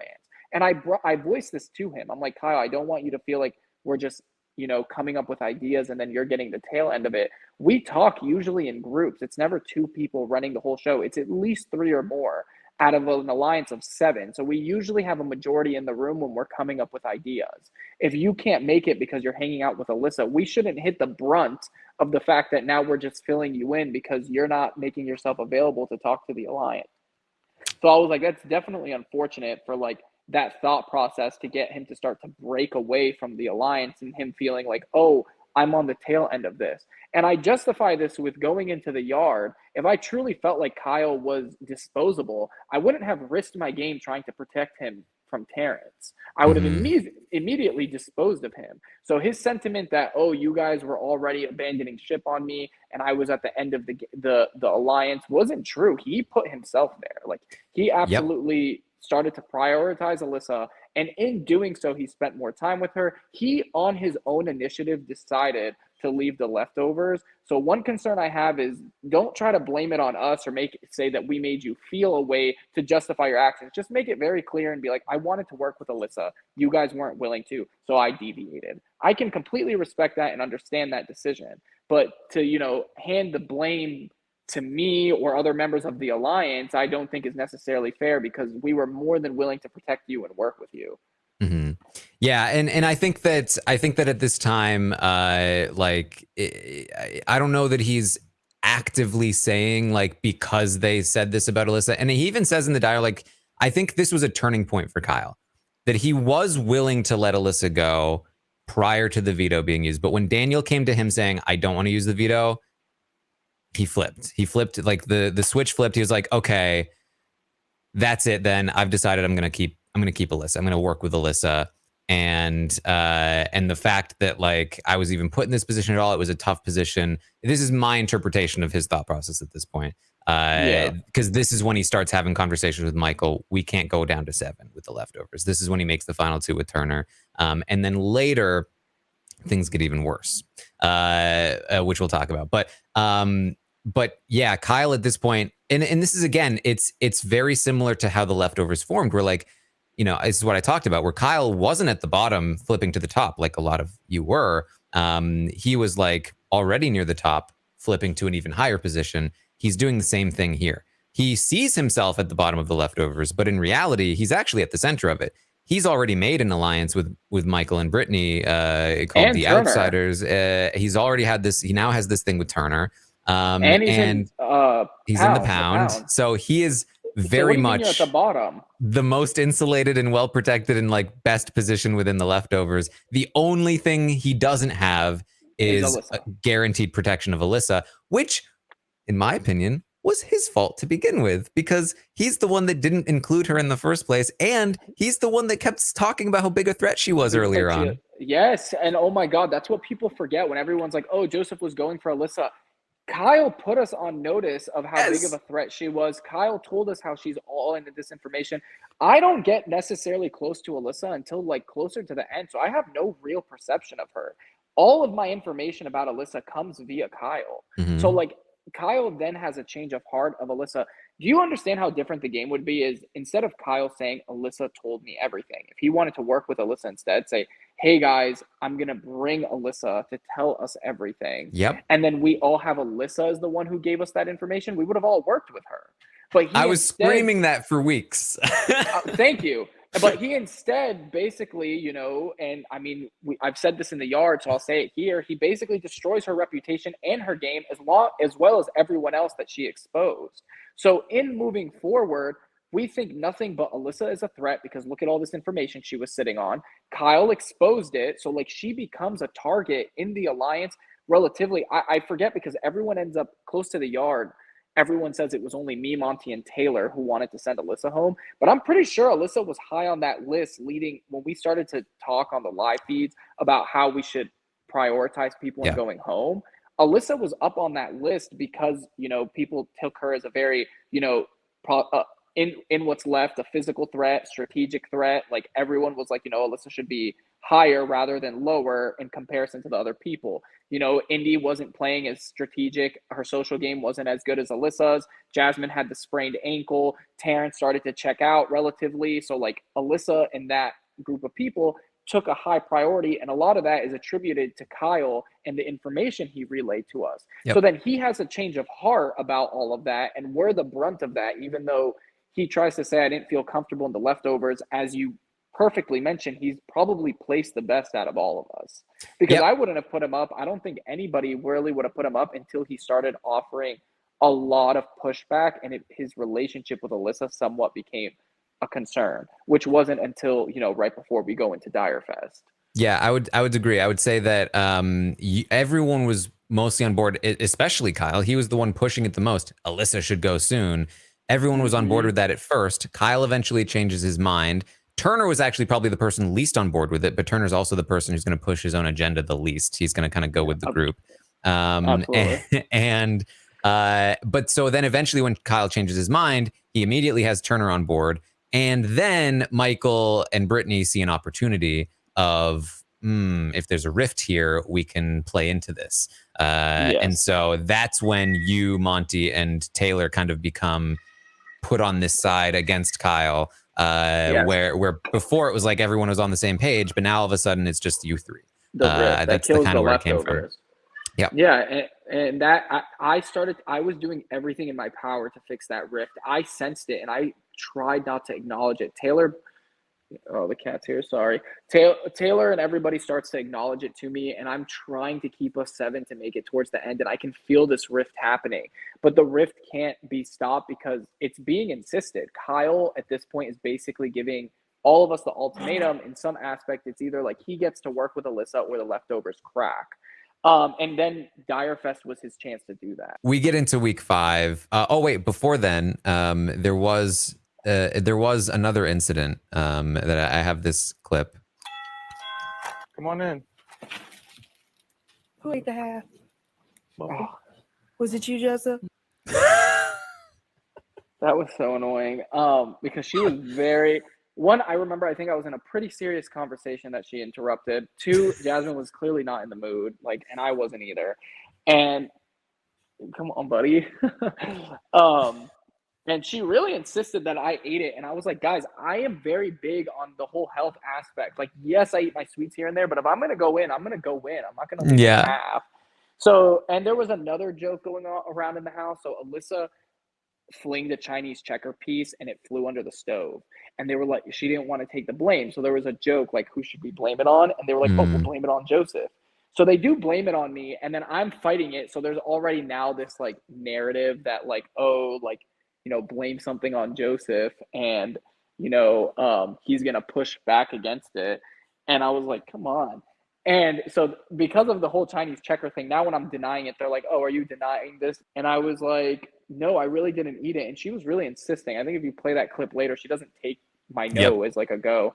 She kind of really insists on it. And I was like, no, I know I didn't eat the muffin. And like, I'm not going to sit here and argue with you over it. Like, She's even gonna ask and I think she told everyone this, but she goes into the diary room and she asks the producers, like, can you check the tapes? And yes, she checked the tapes for it. She was really not like having it. There was also like another muffin related issue. Like I remember, so Turner finished being a have-not, and I tried to give him a vegan cookie. And in presenting Turner the vegan cookie, I don't know if you guys saw this, I put one of the muffins accidentally. There were two muffins, one for Turner, one for Jasmine. I made Turner vegan cookies because I like, as a congrats, you're done being a have-not. And I put one of those muffins on the plate, and I don't remember who, but someone snaps on me and they're like, "Who touched that muffin?" Because there's only one muffin left. And I was like, "Me, I have a muffin on the plate here." And they were like, "That muffin is for Jasmine." And I was like, "There's two muffins. Like, who gives a fuck which one goes to Jasmine?" Like, and they were like, "Well, I made it a certain way or something." I don't even remember who was snapping on me, but someone was really annoyed that I grabbed the wrong muffin of the two and left one of them for, like, apparently the muffins were designated to people. And I muffins was just are like, serious honestly, business. apparently in the Big Brother Yeah. house. And I honestly was not having it. I just didn't give a fuck. And then that's why I was like having a field day with the muffin thing. When Turner told me he bit it, I loved it. I literally told him, I was like, go in the DR and eat the rest of it. Yeah, there was Muffin Gate. There was Cider Gate later. Oh God. Cider Gate. That was Alyssa drank the cider. Yeah. And then there was also he also filled the cookie bag with water. Turner did. Oh yeah. And yeah, many gates. Many gates. So Michael wins the HOH, and he's going to put you up on the block with Monty and Terrence. And the plan is for you to come down and to put up Daniel. But Michael does consider, like, I mean, if Monty stays up on the block, maybe. Oh. And at the same time, Monty this week is going to go around talking about, like, so Michael is the first one to go once we hit 7, right? Like, this guy's a threat. Oh God, that's what they're doing already. Ugh. Yeah. So there's a lot of that happening, but ultimately Michael's not going to take the shot, in part because he realizes that the entire other side of the house is trying to get Monty out. He's like, maybe Monty's not that big of a threat. Yeah, and the retaliation too, like from, I mean, unless he got majority of the leftovers, but at that point he would have drawn the line. Mm-hmm. And yes, part of this is that now he's had conversations with Taylor about, hey, I think Monty and Kyle are really close, and she agreed. In fact, she was the one that spotted the Monty and Kyle connection, and she was still like, yeah, we can think about a Monty situation at some point, but I don't think he felt like she was ready for it yet. And she probably wasn't. Yeah. And so at this point, I think it is the right call to not take the shot at Monty. He ultimately decides not to. But this is when he starts. He had been looking at Monty, and he knew that he couldn't go to 7, or he felt like he couldn't go to 7 with the leftovers, because he felt like Monty would target him first. And he felt like, he kind of already had a hint of the pound. Kyle is going to start to hint more and more as time goes on. And that's going to kind of worry Michael and sort of feed into why he wants to sort of, like, pin Kyle against the rest of you. Yeah. And this is when Michael starts to go from, okay, Monty is my target, to, wait a minute, the other side of the house is all pitching to me. Terrence threw the veto so Monty could go. Everyone's coming up to my HOH and pitching Monty needs to go, Monty needs to go, Monty needs to go. Maybe Monty's not the threat. Maybe Joseph is the threat, because he's got the other side of the house wrapped around his finger, and he's getting closer to Taylor. And what if Taylor's going to start picking him over us? And that's ultimately, this is kind of, in a way, this is going to lead to your eviction eventually, because, Michael eventually picks who goes outside and who comes inside.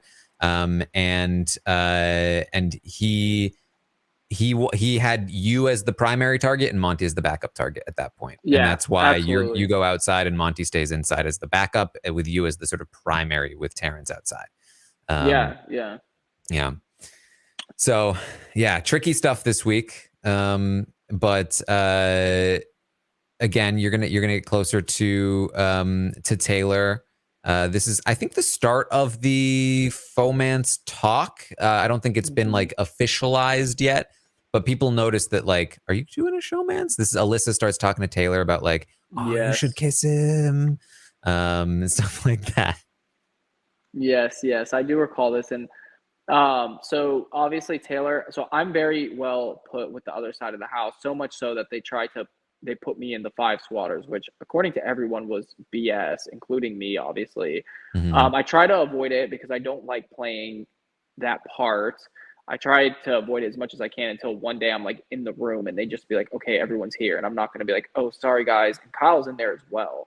So I wasn't going to be like, oh, sorry, guys. Kyle and I are a part of that big alliance you're worried about. Like, we're not going to join. So I'm forced to do it.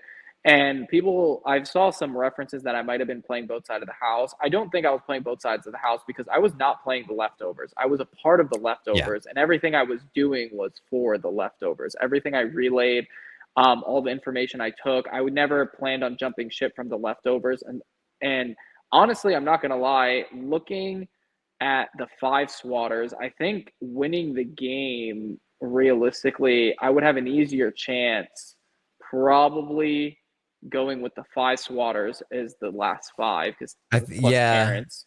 I So think it so would have too. been Like in terms of a final 5, I think Kyle's yeah involvement though, Kyle never would have like allowed. been. Oh yeah. But in terms of jumping ship, I had all the initiative, but I wasn't willing to because I was locked into my alliance and I was going to make it work. So that's why I relayed, and saw this as an opportunity to help my alliance get towards the end by knowing everything that's going on with the other side of the house.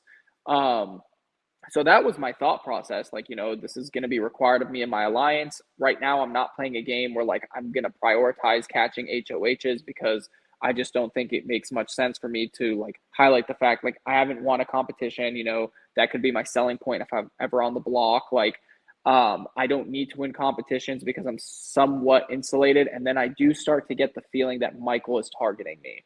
I do feel like Michael and Kyle don't have. I get a feeling like right before Dire Fest, I start to get a feeling based on Michael's mannerisms, the way he speaks with me, and he does later confirm with me, and as you are now, that I was being his target. So once, as much as Michael targeted me, I was like, okay, Michael is targeting me. I need to either make him an ally, or I need to, send him home. There's no in between here. And me personally, I was so excited for the part 2 of the leftovers because I felt like everyone was such a good competitor. I was so excited to have like that free for all and have all of us go after each other. Like, I really was banking, like, as much as people got incentivized, my thought process was, I know 750,000 is on the line, but my thought process was when these final 7 made it, we did that. 1, 2, like, I can't wait to go against everyone here because everyone is a great competitor. Not saying people before that weren't, but like that was my thought process. But when Michael starts to target me initially, which I don't blame him, like he recognized my situation in the house, and he told me like, you were very well situated and I was jealous, which were his exact words. And I was like, I'm sorry I was playing the game in that manner. And that was my game. Like, somewhat similar to Taylor's was like, go under the radar, ultimately have great relationships with everyone. And when I need to start, and I'm not going to sit here and sell like I'm a competition beast like Michael, but when I need, my life is on the line and I have to, start really gunning for these competitions, I can hopefully increase my odds of winning because majority of those HOHs I wasn't very pro. Like, I didn't think it would have complemented my game to have any wins under my belt. That's why I think Monty had a lot of, after what I realized after Monty's HOH is that his HOH put a huge target on his back and he won 1. So I was like, I don't think it necessarily makes sense at this point in the game for me to like, be navigating the house when I can hopefully just do it from behind the scenes. And that was my thought process. Unfortunately, Dire Fest, the veto and everything, that'll be a whole different conversation. But yeah, I definitely do sense that Michael and Kyle are coming for me, but I go into the yard before I can do anything about it. Kyle somewhat, but I just don't think he's jumped ship yet. I just think Kyle wants to work with Alyssa. I don't necessarily think he's targeting me. I just think he has his reservations with Alyssa. Michael, I think I'm on his radar. I wouldn't say I don't think he as well. I didn't think he was actively targeting me. I think there was still hope because I was hoping to some extent to do a me after the whole Alyssa thing. I was starting to think maybe a me, Michael, Brittany, Monty, Taylor would be like a good situation in some aspect, but I wasn't going to entertain anything until like, you know, actions were made or things were taught. But after seeing Turner and Kyle advocate they did for Alyssa, I thought that, which I was right, that they might have locked in a final two, maybe through intimidation of me and Monty. But I believed in Turner to be smart enough to realize like he will always be second to Alyssa, so maybe I can capitalize on that and like get Turner back. But I didn't get the chance to twist through everything for a loop. Yeah, I would say that Michael winning this, you know, HOH week 5, he goes into it thinking Monty is the threat, not wanting to take the shot quite yet, decides ultimately not to, then shifts toward the end of the week to, wait a minute, I think Joseph is actually the threat. And then Kyle at this point, this is when he starts pitching to Michael, don't put me on the block. We can't trust the alliance because look at them. Joseph, Monty, Taylor, Jasmine, Terrence, Indy. They all have similar whys of why they're here. This could be like a Cookout 2.0 situation. And he starts making this pitch at this point. He's not actively targeting you yet. He's mostly saying this. Together. Yes, he's concerned about this. His end game plans start to look more like, okay, what if we had Turner and Alyssa and you and Brittany, and what if we, you know, did something about it essentially, and so it kind of starts as don't put me on the block because we can't trust their votes because they might be working together, and then he eventually goes on the block anyway, and then by the end of the week he's kind of like, you know, still in that headspace. And then as we head into Taylor's HOH week, it really starts to catch fire when, of course, the leftovers really start to go back and forth. So wow, that's interesting. And this is again where I'm saying, like, not only is this like not okay to be saying and to be thinking and to be acting on, in my opinion, but also, again, I just felt like it was a weird direction for him to take his game because he was actually in a really great spot. Monty was super tight with Kyle, and he was right in the middle of the leftovers. So was I. And Michael's HOH, I was the swing vote. I'm the one who convinces the other side of the house to, you know, we can't work with Daniel. I don't know if it's shown, but Daniel is very close to being saved if I swing my vote. And just to show Kyle, like, I'm very actively working with him. I don't swing my vote. I actively convince the other side of the house. Like, I think it's Jasmine or someone, and I'm like, we can't work with Daniel. He's become too problematic.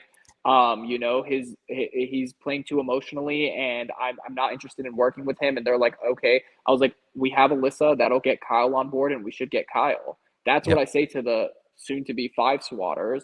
And that's my initiative to save Kyle. Like, you know, if my alliance member, if I wanted to like just be like, no, let's send Kyle. According to everyone, we had the votes. Apparently Alyssa at the point, I don't know, you could probably attest to this, was willing to vote him out. I don't know if she really meant that was never really true. They very much overpromised on Alyssa in terms of whether she was willing to. Yeah. Oh, okay. But obviously, if you had been willing to flip, then like you could have gotten. I'm sure you could have gotten the votes there to make it land. But yeah, like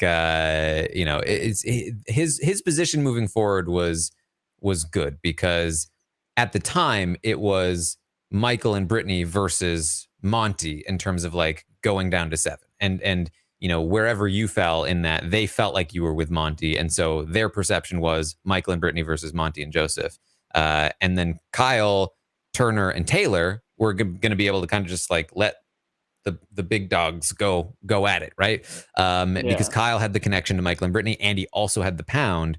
But his fear of the people of color in the game working together convinced him that he wasn't in as good a position as he thought, and he ends up sort of like right, and he moves into this more difficult path where he's really trying to force this new group into fruition, and that's what happens as we get into Taylor's HOH. where she's gonna win, and This makes so much more sense. right, yes, and so we do have to talk a little bit about Taylor's HOH, because this was when you really had me pulling my hair out a little bit, when you Oh my God, volunteered to yeah. go up on the block. Oh my God, yes, I will explain that. That was me and Taylor's chaotic energy. Um, Okay, so let me explain this initially. So from my standpoint, keep in mind, I am not aware that Michael and Kyle fully, I'm possibly, but I'm not fully aware of the magnitude of how much Michael and Mm, Kyle have made the decision to send me home. To my knowledge here, they have their reservations with me, but this will probably be, and I'm not someone to ever pawn myself. The only reason I recommend it is because Taylor is in a very difficult situation. She has to send the girls home. So mhm, what I was thinking in my time being is, if Taylor puts me up, that'll buy her grace with the girls. She took a threat, she took attack at a guy. Like, her target was a guy. And I'm hoping that, they send home a girl who sits next to me. So that way Taylor can protect herself. So it was initially supposed to be Monty, but I knew Monty wouldn't be comfortable going up, one, and that would cause a rift between Monty and Taylor. And as well as they might actually send Monty home because they really wanted Monty to go. And then I couldn't take the bank on Michael or Kyle initially doing what they thought about me. So I thought this would actually help Taylor's game, as stupid as it was for my game. Um, I thought me sitting up there and then a girl leaving would give Taylor the grace of I tried, as mhm. well as it would hide me and Taylor's relationship. So my thought process at the time was, me and Taylor are getting really close. People are already, the fomance is obviously a thing. We get shackled to each other. My thing is, like, I'm so scared I'm going to get put up against this girl. Like, I don't want to be put up against Taylor. I don't want to, the game to get in between our relationship. Like, how can I help her game? And even though it didn't necessarily help mine, this is where I give her so much credit to her social game. Because my guy, this is where I give so much credit to her social game, because that was not the greatest decision for me. Like, at the end of the day, like, Taylor's fine. It's not me who would go home. Mhm. And the reason I pitch it is because I'm trying to see ways where I can, assist her. And I was like, you know what? If I go up as a pawn, which is stupid, um, I'm like, I feel pretty good that the leftovers will back me up and protect me. Taylor can then send a girl home, and she stayed true to her word where she tried to take a shot at a guy and it didn't work out. Further, people won't be aware of how close Taylor and I truly are, since she tried to take a hit at me.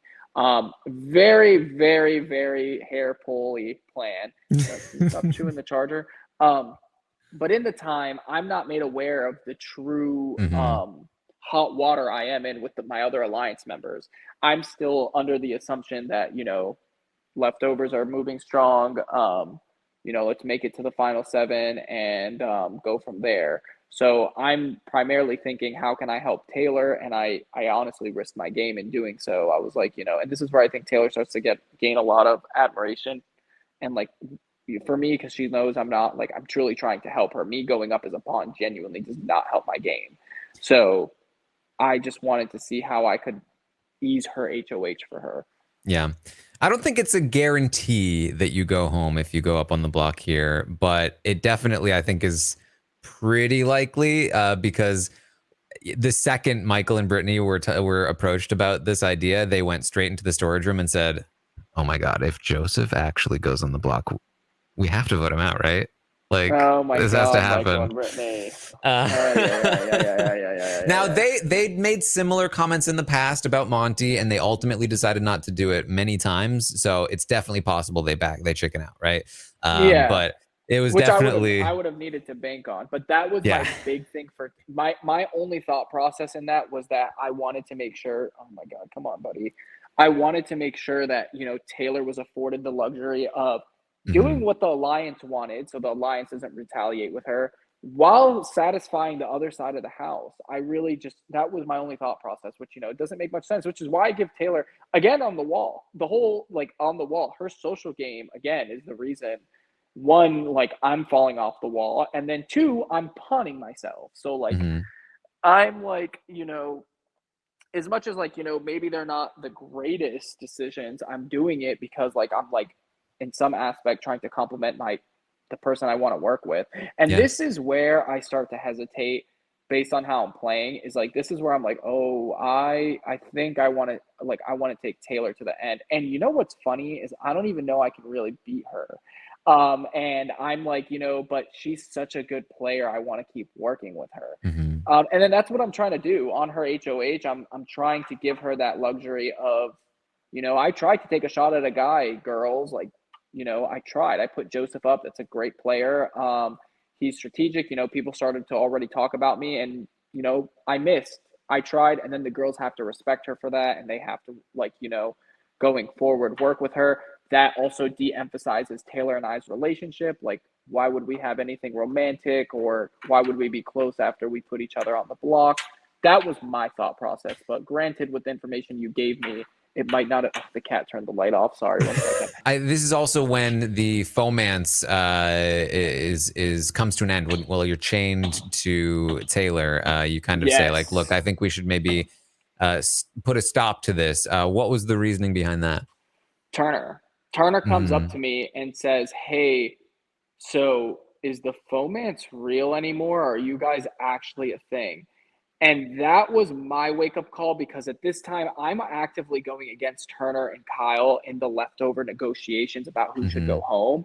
And I'm like, oh my God, now, like, Joseph, out of respect for the game and Taylor's game, if you continue with this, like, in other words, I was like, and I know Taylor can respect this out of all people. I'm like, we can continue this outside of the house, but continuing this in here can jeopardize both our games.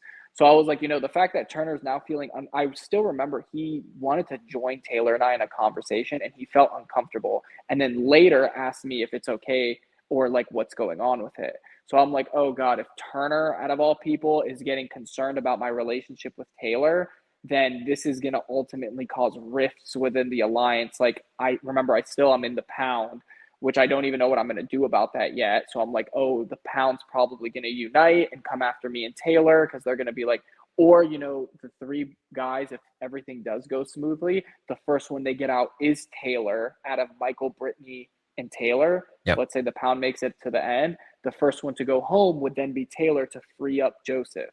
So I was like, you know what? This cannot be good if we keep going in this direction. So that's what I kind of shared to Taylor, and Taylor fully agrees. She was like, no, yeah, I completely see what's going on here.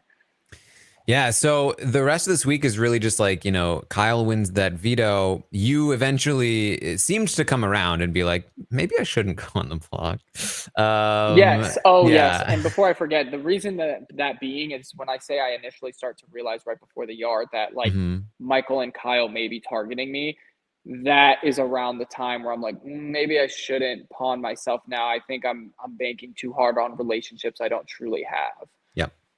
Yeah, which was a good call. But then you're pushing for Alyssa to be the renom. Yes. And this is when Michael and Brittany, because really, from our perspective at least, it seemed like Brittany was the first person to even throw the name out of Alyssa. And then it kind of spiraled from there, and you were like, yeah, of course that makes sense. And then Michael and Brittany went around and went to Kyle and said, hey, can you believe it? They want Alyssa out. Oh my God. And Kyle was like, what? And so then Kyle goes around and talks to everyone. And of course, every time Brittany and Michael are in a conversation, they're silent, which did not go unnoticed. But definitely fanned the flames here a bit. Kyle has a long conversation with Taylor where he's like, look, I'm not gonna use the veto to send Alyssa out. As Turner later tells you, like, they have recently gotten closer. And he's like, this is not gonna happen. And it seems like for a second, like Taylor's like, okay, maybe we won't do it. But then it kind of comes back. And it's kind of like, but shouldn't he? Shouldn't he do it? And then it goes back again, and it all ends in this pool table conversation. And this is really like the death knell for the leftovers. Like, it's never going to recover from here. Yes, which made no sense because this was our first, like, just discrepancy. Like, realistically, from a game standpoint for the leftovers, I think over Terrence, it would have been best if, like, Alyssa went home in order to free up Kyle's thought process. Like, clearly, Kyle has a weak spot. I even thought, because I'm looking out for Kyle as a player and a friend, nothing against Alyssa. Like, I'm friends with Alyssa in the game. And personally, it was just that I thought it would be what's best for the leftovers and Kyle Hmm. specifically. And, obviously then Turner shares that information for me. That's why when Kyle's like, I'm not comfortable using the veto, I stop pushing. Taylor then, she wants it to be Alyssa as well. This is her HOH. I want to honor that request as well, which is why I'm pushing for it as well. Monty also agrees. Michael and Brittany are telling me as well in group settings that they're okay with this too. Like, they're like, we're neutral, but we're fine with Alyssa. So Hmm. there's a lot of, this is where the leftovers are starting to crack, because the one thing that keeps us going is like, and Kyle tells me, he makes this comment to Alyssa later. It's like, we usually have an open, free flow dialogue. And like, we'd be like, okay, guys, like, let's be real. What's best for game? What's going on?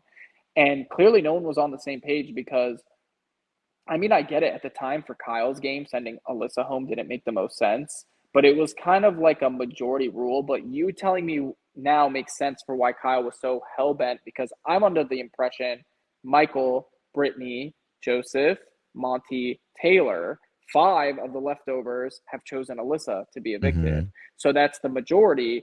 And Kyle and Turner are now offering pushback, but it sucks. That's your friend. I get it. It hurts. I would be doing the same thing if it's Indy who has to come home. I'll offer some pushback, but at the end of the day, I'll follow with the alliance.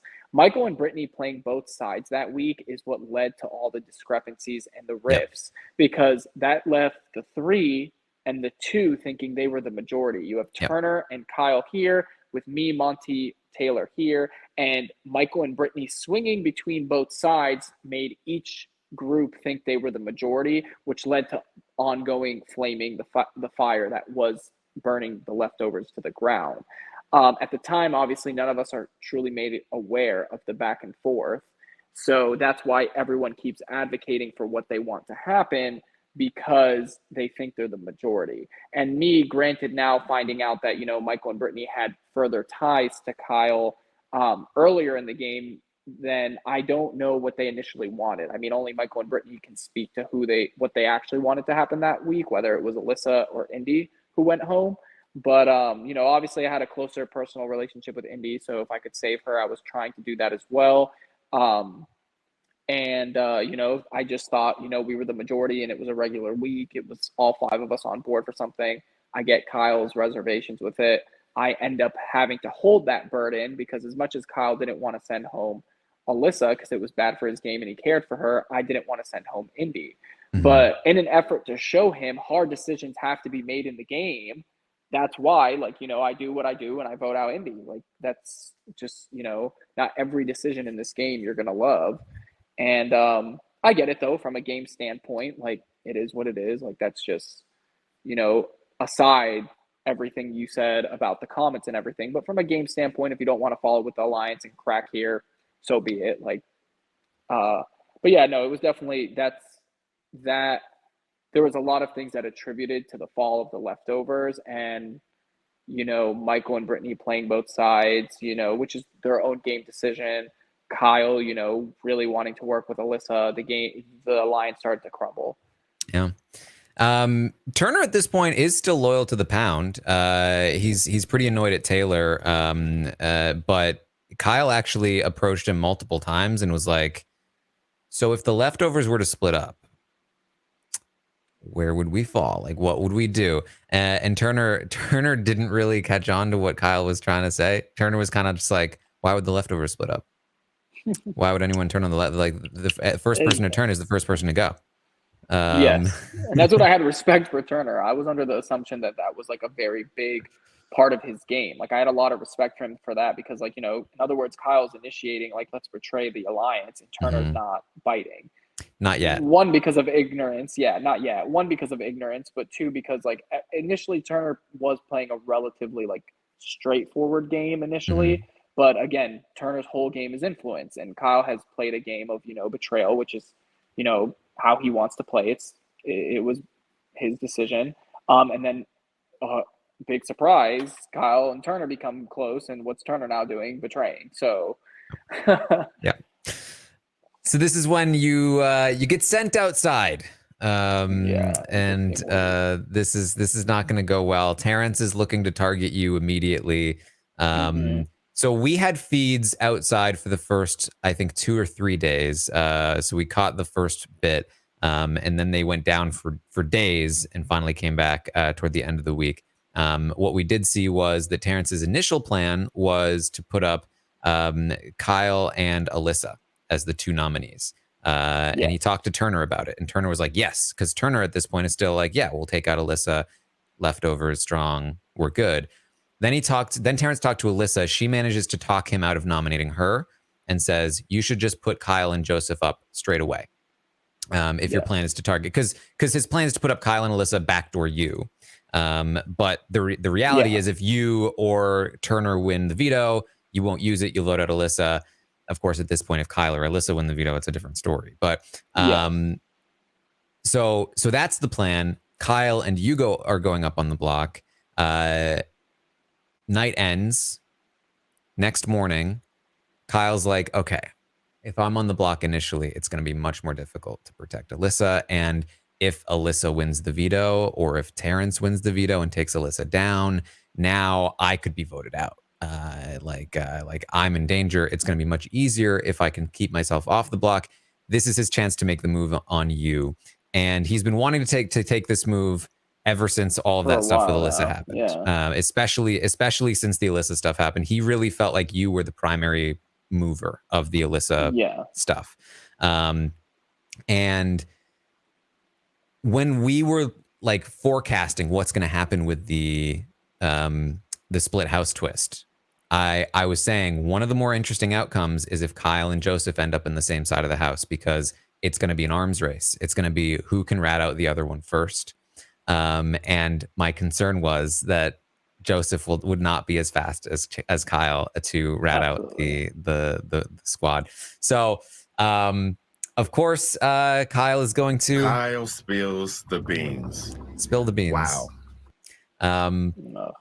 I told Taylor this. I didn't have the soundbite at the time, but this was a nightmare for the feeders because you guys were outside and there was noise everywhere. There were planes flying overhead. There was water running from like the shower and stuff like that. And so the first time Kyle rats out the leftovers, he's talking to Alyssa about it. And I won't give you the full clip because it's awful, but this is our first bit of Kyle ratting out the leftovers.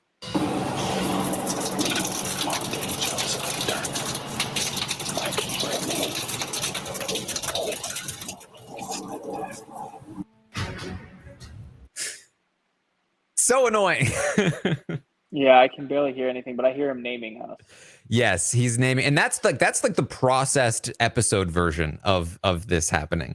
This like trying to listen to it on the feeds was just a nightmare. We barely got any reaction from Alyssa, but he's gonna rat out the leftovers. He's gonna rat them out to Alyssa first, then to Terrence. And he's gonna convince Terrence through doing this, you can't put me on the block, the safe play. You have to put Joseph and Turner on the block. You both get blindsided. Feeds come back and it's just dead silence for a while. Just like, what happened?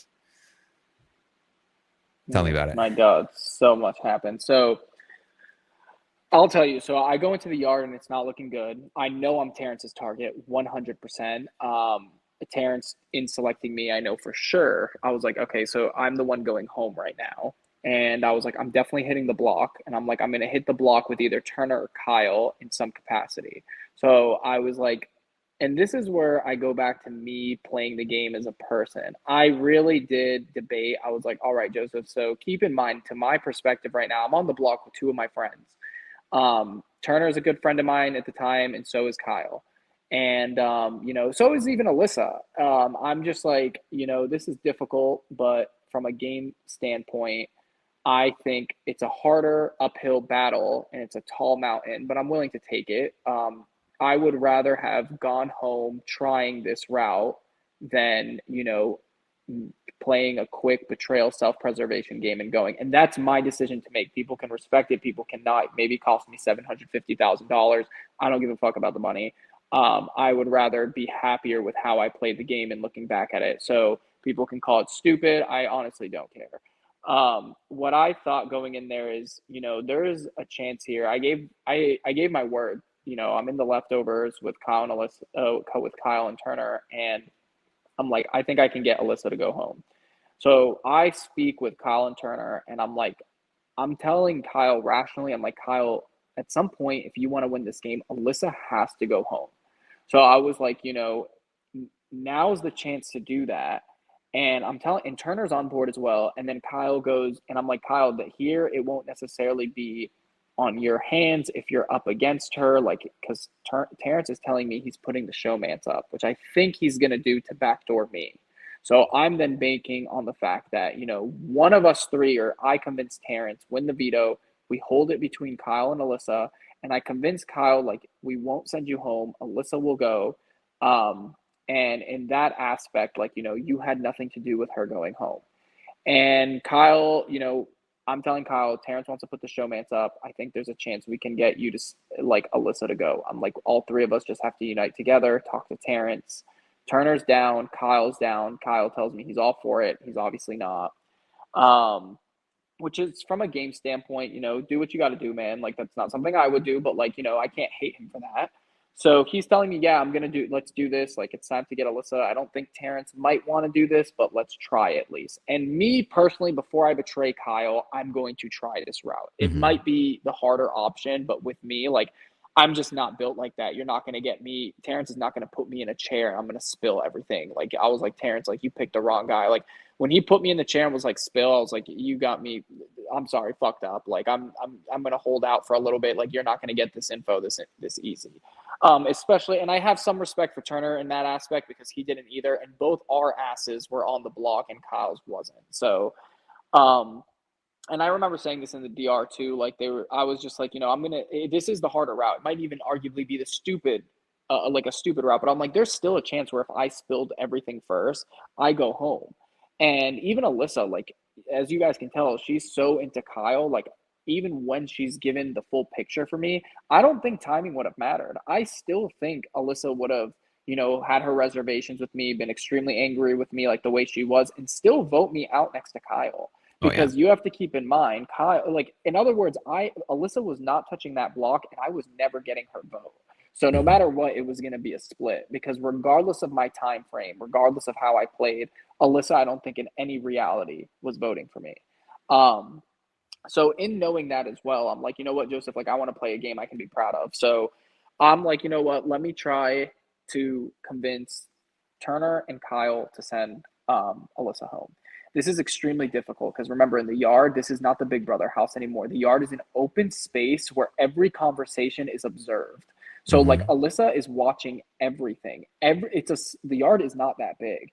It's almost, we could hear when we would have conversations, which is extremely hilarious to me that they had the audacity to say I over campaigned in such a situation where you don't have the luxury of over campaigning, because one, I can't get too deep into it, but we weren't allowed to speak at certain hours for certain reasons, and two, the yard didn't offer the luxury to talk to people about game without the person you're talking about sitting right next to you. So you had to actively ask, like, hey, do you mind if I talk to you for 15, 20 minutes? And I honestly didn't have, everyone was so agitated with the living conditions in the yard and everything. No one really was in the mood. So maybe at most, once I was made aware that, like, you know, Kyle betrayed me and everything, I maybe asked twice a day to, like, you know, have a conversation. So, like, it was crazy to me that they actually kind of stood by the fact that, like, Joseph was over campaigning. I knew I was going home. Yeah, I mean, you were dead in the water the second you hit the block and lost the veto. I was in a headlock between an F2 and a showmance. Like, there was no stopping that. So my thought process is, you know, I'm pushing Terrence to, like, put up Alyssa. Terrence is offering me pushback. He's honestly trying to get me to bite. He starts being like, Joseph, like, he's giving me bites to, like, tell him what's going on in the house. And I'm not going to. Like, at this point, like, even if Terrence brings me back in the house, I'm planning on working with Monty and Taylor. So like, I'm like, what's the point of filling this guy with information? Because he might not send me home this week, but he will eventually. So like whether it's on his HOH or his vote, I think Terrence sends me home at some point. And I'm planning on working with Monty and Taylor. And so I am talking to Terrence one time, and Terrence finally just gets fed up with the fact that I'm not biting. So that's it. I guess something in Terrence realized like he wants to hear more of what's going on. And I guess the full story, which I have to give him credit for that. Like, you know, he only heard Kyle's side. I wasn't biting because I was still protecting Kyle. So he goes, Joseph, you, and I'm never going to forget it. He's like, you look like a fool. And I was like, why? He was like, because Kyle already told me everything and you're giving me like the runaround for things I already know about. And I'm like what? And I'm still not biting because I think this might be a tactic by Terrence to get me to spill everything. Someone's at the door. So I still think this is a tactic by Terrence to get me to spill everything. So what I do is I wait for Terrence to start spilling, and he does. He tells me everything. He goes, I know you, Monty, and Taylor are running the leftovers. I know who's in the leftovers. He names who's in them. He goes, I know you put me in your Festy Bestie group to insulate you. He just names a lot of strategic things that I'm like, okay, Kyle already betrayed me. So right before the veto, I kind of tell Terrence, I'm like, Terrence, all right, man, well, you don't have the full picture. Kyle betrayed me. If you can respect that, like, have fun working with him. You'll be the next one to get betrayed. If you want the full picture, then put Kyle up on the block and give us both a chance to fight. And I guess that resonated with Terrence because he then puts me up and Kyle to buy more time to hear both of our stories. And at this point, you know, I'm trying. Kyle told Terrence and Alyssa everything. Like, I was done. Like, there was almost nothing I could do or say. The bare minimum, and I even remember giving up. Like, I partially, I think I've seen a couple pictures of me just like in the hot tub alone. Like, you know, at this point, those three, Turner, Alyssa, and Kyle, know they're going back in the house. They know I'm not.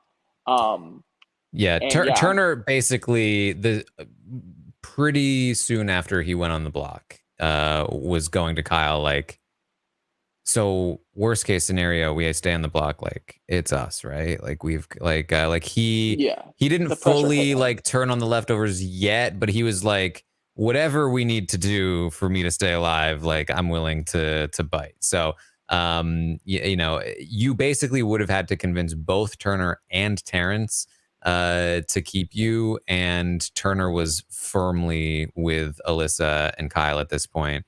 He's going to eventually make a final two with Alyssa, you know, outside, and they make a final three. And yeah, it's just like there was no room there for you.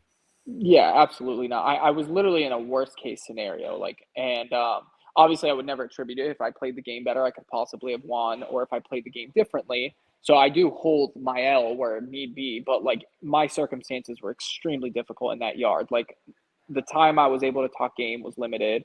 My ability and visibility in that yard to talk game was limited. My house guests were extremely agitated with our living conditions. Like, it was definitely a very, very difficult situation to navigate. And it was emotionally tolling as well for me. Like, you know, I'm on the block. I'm definitely feeling the isolation. I'm being, you know, left alone because there isn't much incentive to, you know, communicate or engage with me because I'm going home. And from a Turner perspective, or maybe even Alyssa, you know, it could come off as like I might be saving Joseph. So it was definitely a difficult time out there. Like, you know, just eating beans, tuna, bugs, wet sleeping bag. Like, Direfest was definitely rough. Yeah, I don't know. Yeah. Sorry, I don't know how much you're allowed to say, but again, like the feeds had gone down for days. There was speculation that this was because people were trying to yell over the wall. We still don't know how much of an impact that had on like all of the decision making. I will acknowledge this: the any outside influence from the game, I don't think was successful in impacting the decision. Obviously, I can't get too much into detail about any outside influence for the game, but those attempts weren't necessarily successful in influencing what was going to happen out there. Yeah, there was they took initiative to prevent any outside influence from hitting the house guests. Hmm. So, but from a game standpoint, I was already headlocked in there. I can see why the viewers and I don't want to encourage it, but I can see why the viewers wanted to protect me or like give me because like some sort of grace or assistance because I definitely could have Hmm. used it, but yeah, I was definitely in a headlock going in there. Even walking back into Big Brochella, I was kind of aware Michael was a target for me. So I did start to, my only incentive and the only thing I could do in Big Brochella, which was extremely exaggerated and extremely taken advantage of, was after Kyle said me, Monty, and Taylor are working together, I had no choice out of respect for the game and out of respect for them. I wanted to get back in that house to protect them. I was so worried the after party was going to get back in there, pretend leftover strong, and start Hmm. nitpicking at the people I wanted to protect. So I was like, Joseph, you need to stop and send Kyle home because at one point I almost start to give up. I'm like, there's no fighting this. Like, the only thing you can do is, just basically wait to get evicted. And I was like, that's not like respectful to the game. That's not respectful for me. That's not who I am as a person. So the only option I had, Terrence said, he's suspicious. He doesn't want to work with me because he knows I'm so tied in with Monty and Taylor. And he was like, I just can't see a reality where you don't work with them. And that's why him sending me home, I respect because he was absolutely right and he saw right through my BS. I tried to distance myself by being like, I'm not that close with them, or, like I'm going to walk in there and they locked in an alliance and I'm going to be on the tail end of that. Like, I'm trying to give them justification to bring me in that house. But Terrence doesn't buy any of it. I think on finale, when I'm telling him when I'm speaking to Brochella and Taylor directly saying, guys, like I was never going to betray you. I was trying my best to protect you. I had to distance myself a little bit out of respect, for the game to get back in and still keep you guys away from Kyle. Like, do you think there's a reality I went in there and I didn't tell Taylor, like, what the hell happened in Dire Fest? Like, and so I think you'll hear Terrence, he goes, everything he says is true because like they know in the yard and in jury, Terrence does tell me like the right before, which is why I'm so concerned to see Taylor.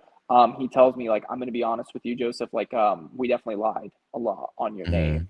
Hmm. Um, so, just I'm going to let you know that. And I appreciated that a lot because I obviously sitting in jury, I have no idea what's going on, what my perception of me is.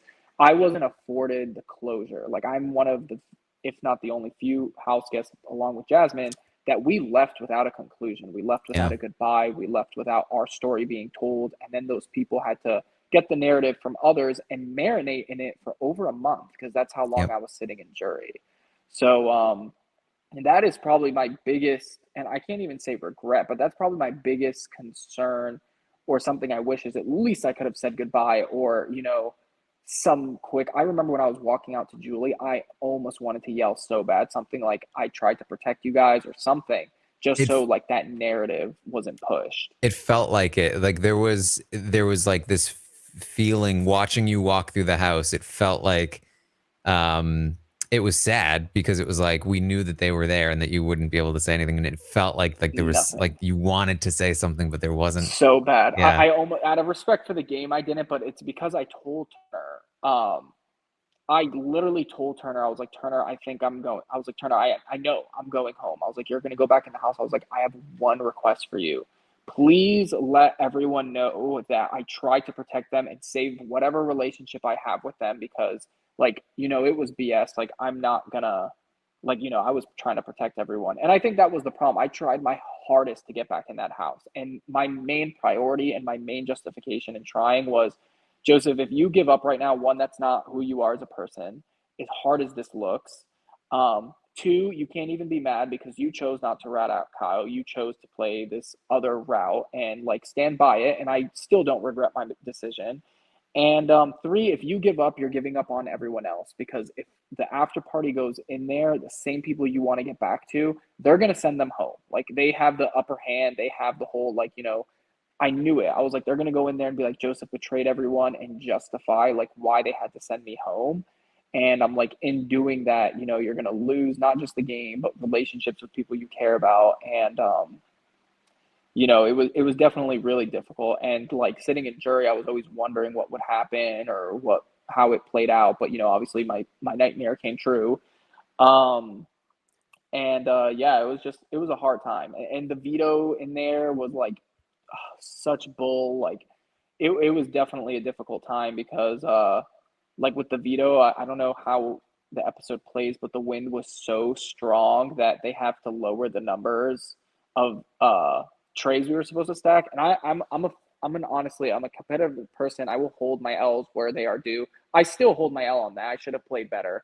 But one thing I will acknowledge, and I think Kyle's acknowledged this as well, is that in our position during the Direfest veto for the tray stacking, you had me all the way to the far right, Kyle, I think it was Alyssa, Turner, Terrence. And based on, I think, the tarp and how the wind entered or whatever the aerodynamic was, the wind was probably stronger on Kyle and I's side. And I also had to deal with, like, when my trays blew a couple times, they blew in the pool. If I could grab it quickly, I would just pull it out of the pool as fast as I can. If they flew too far, they had to pause the game and hand me a pool net to pull the trays out of the pool. So it was just like that whole situation was like all over the place. And I wouldn't steal from Terrence's win on that, like, possibly, but I definitely would say there were factors in there that, like, didn't complement my situation. But we were all facing it, and I did, at the end of the day, I'll hold my loss on that. But the whole yard situation was definitely a difficult ordeal for my game. And never will I say Direfest sent me home. A lot of people say that. I still am someone who would like to hold accountability. So, like, I'm sure there's things I could have done or a way I could have played to stay. But I've made the decisions I made. Yeah, so I think the probably the biggest point of contention here outside is that you do end up telling Kyle and Turner and Alyssa about how Taylor had approached you with a Final Four offer with Michael, Brittany, and herself. And you tell them, I turned it down. Right after that conversation, they're like, turned it down. Nobody turns down alliances. He's clearly in the Final Four with them. And so this is kind of like the seed, right, of true information that they go back inside and they're like, well, Joseph told us about your Final Four, Taylor, which kind of gives them the credibility to then exaggerate everything else. Yeah. Because, like, how would they know this? Because Joseph is the only one that knew that, unless he did sell them that, and then maybe the other stuff might be true too. Yes, and that's probably the only thing. So my thought process in that was, Taylor does tell me, hey, me, Michael, Brittany are starting to think of formulating something, and we would love to have you with it. I only share that information because they're all already on notice of it. This is me trying to give them an effort of, hey, Joseph can help you. They were not, when I gave them that information, all of them were like, oh my God, Michael, Brittany, and Taylor might have a Final Four. Michael's schoolyard pick didn't show me that. They all kept hammering me that that's a possibility and that I might be involved in it. So, and I don't know if this was caught on the feeds or the show, I'm denying it. So I'm even giving them incentive to be like, which is true. When Taylor initially brought it up to me, I tell Taylor, I think we shouldn't jump the gun. We should wait before we start, like, pinning against each other. Like, let's see. And I'm honestly being honest with her. So I'm constantly being hammered in that yard about my relationships with the people in Brochella. They are telling me, they're like, one, we know Michael, Brittany, Taylor are a Final Three. They already knew that. That was not shocker. I don't know what reactions you guys got, but I was constantly getting hammered about the fact that that's a reality they have to face. I think this is probably like this is kind of fell victim to the feeds being cut, because by the time the feeds go down or cut from whichever one from Direfest, they were still like, Kyle was talking to Alyssa about, like, man, I hope Michael's still with us. Like, we're really relying on Michael. They were talking about targeting Monty, and they were Kyle was starting to feel like, although, what was up with Michael's choices? And so it sounds like, from what you're saying, when the feeds went down, they started having more of those conversations. Oh, and absolutely. started to think even more like, okay, what if these three together probably started prodding you to see if you would confirm? Yes, That makes absolutely. a little No, more they sense. Yeah. not even to confirm, they knew. Like they were almost, and I remember having a conversation with Terrence where he was like, Michael's schoolyard pick showed me everything I need to know about Mm, who his priority is and who he's locked in with. And before I even make that, I don't know if this is caught on the feed. I asked Terrence if he's willing to utilize my relationship with Monty and Taylor going in there so mhm. that we can possibly work with them. Terrence immediately shuts me down and ends our conversation right there. He goes, Joseph, this is why I can't work with you. You're not willing to let those two go. Yeah. So he also tells me Terrence was naming everything. I was primarily talking to Terrence in that yard. And Terrence tells me, he's like, I have to worry about the final three with Michael, Brittany, and Taylor. He's like, I have to worry if I bring you in about Monty and Taylor. He was like, I have to worry about, those three probably had a final three and they added Monty to it. So nothing I gave at that point was news to them. Like none of them took that information and were like, oh my God, I did not know that. Thank you for telling us, Joseph. They all knew that. And Michael showed that card with his schoolyard pick, which is what we always reference. Like the second Michael picked that order, Brittany, Taylor, and then he takes Jasmine, Brittany, Taylor. Mhm.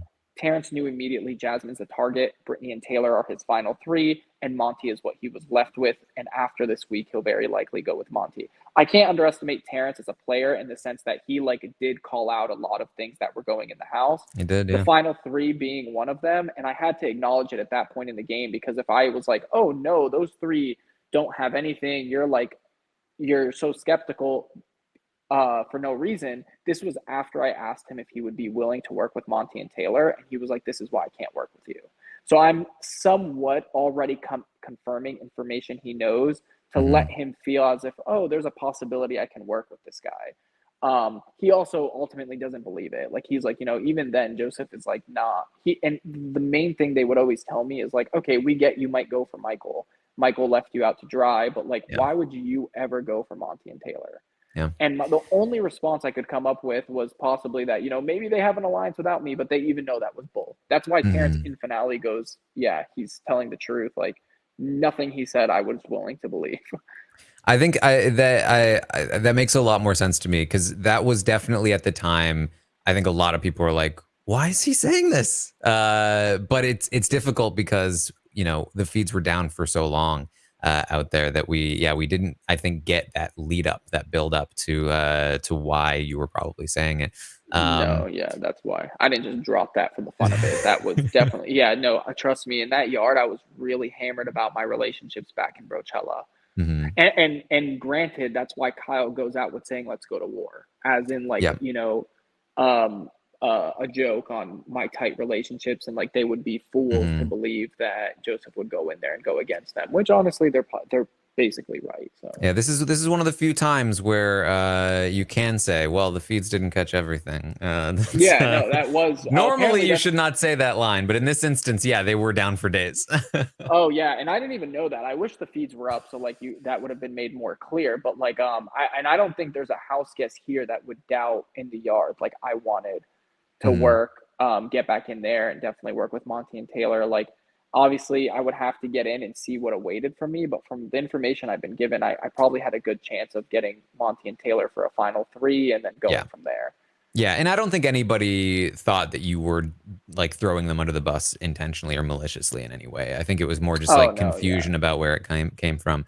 Yeah, Um, yeah. It wasn't like a hey, fun fact, guys. Like, no, yeah. no. I was really Kyle really emphasized how close I am to everyone, specifically Monty and Taylor, and that's why I was going home. So I had to somewhat, entertain ideas of like their concerns with what awaits them, because if Mhm. I'm going to face it with them, I need to entertain those concerns.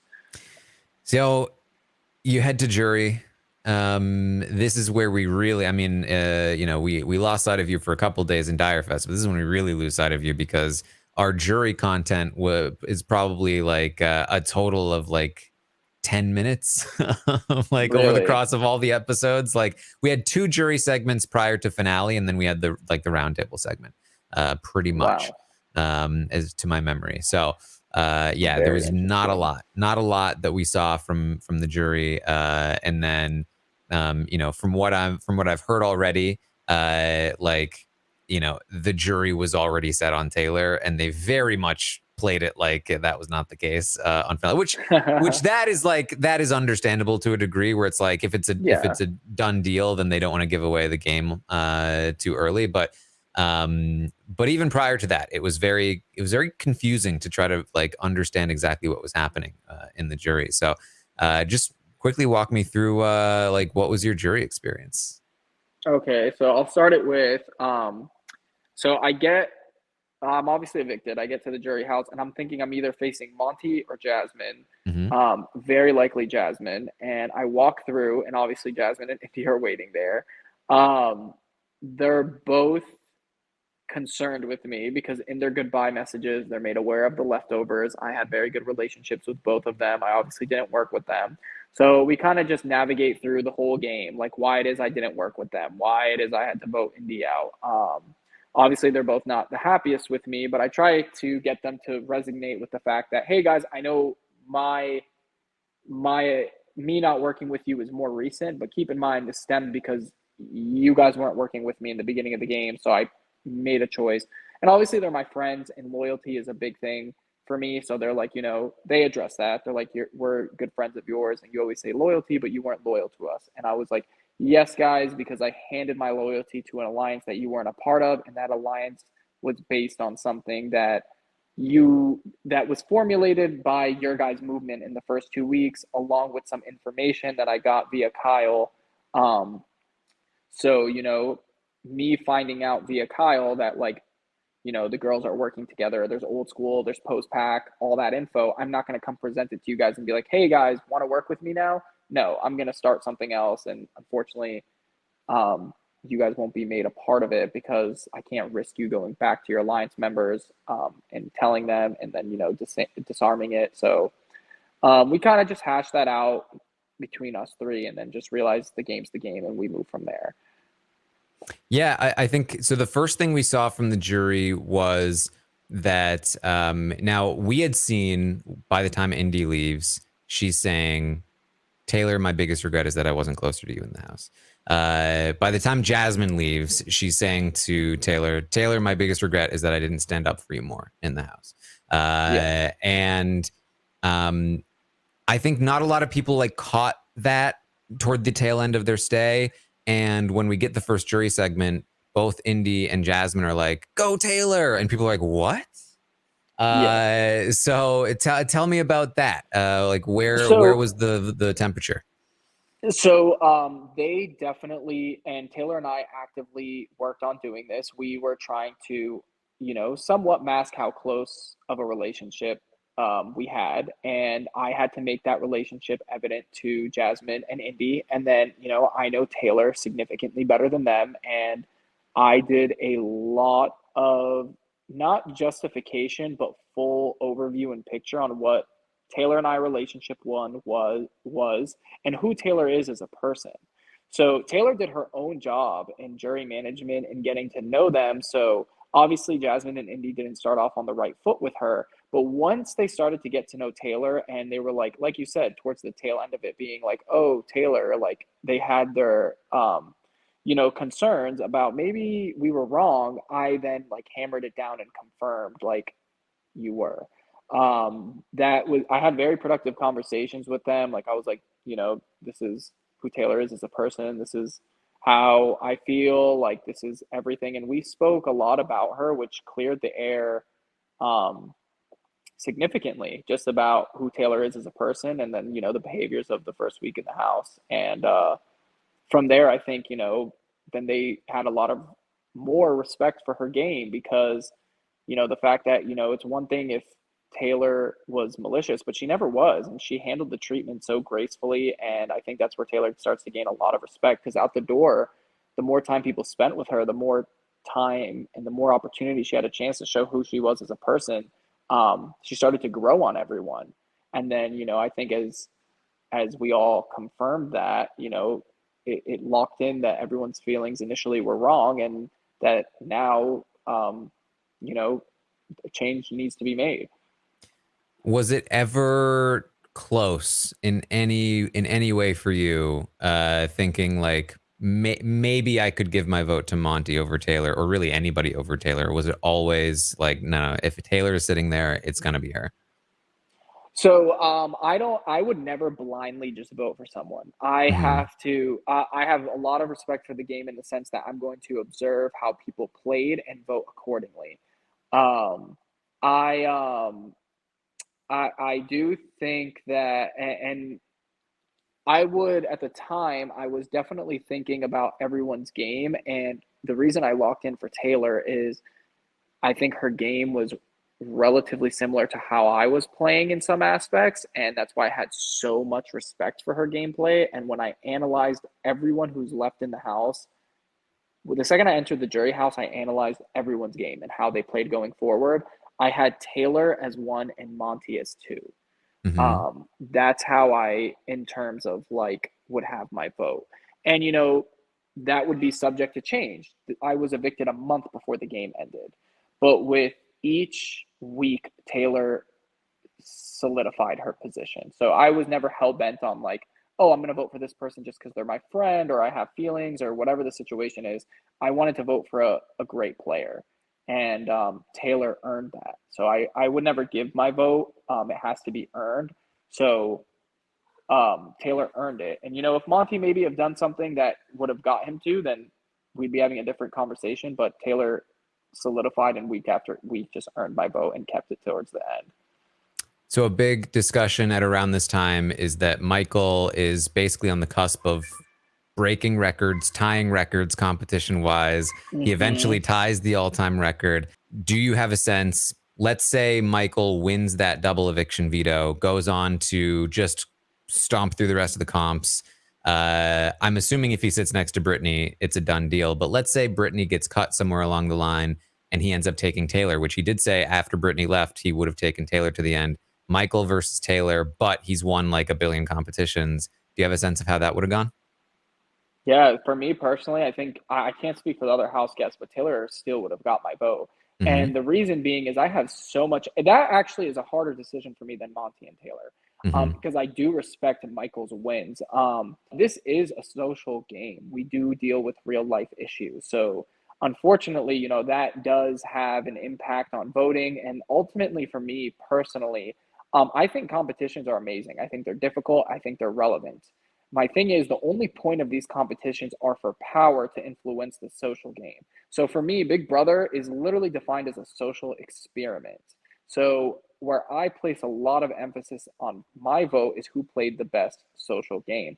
Taylor, I think, had a social game never, ever, ever seen before. And the reason I have so much specific respect for her game is because in the yard, I got somewhat of a taste of what she was going through.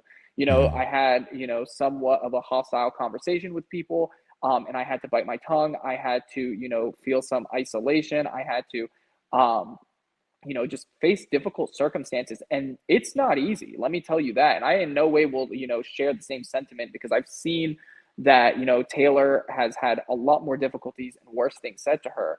But after that week in the yard, I was like, that is where I gained a lot more respect for Taylor and her game, is because I was like, I could not have done that for 2 weeks. Yeah. I was like, I could not have done that on multiple times. In no way will I say I ever shared what happened between what happened with me in the yard and, for example, what happened to Taylor with Daniel. And no reality would Daniel have, yelled at me in any shape or manner similar to Taylor, and I would have responded with such elegance. And no reality. You got me fucked up. Sorry.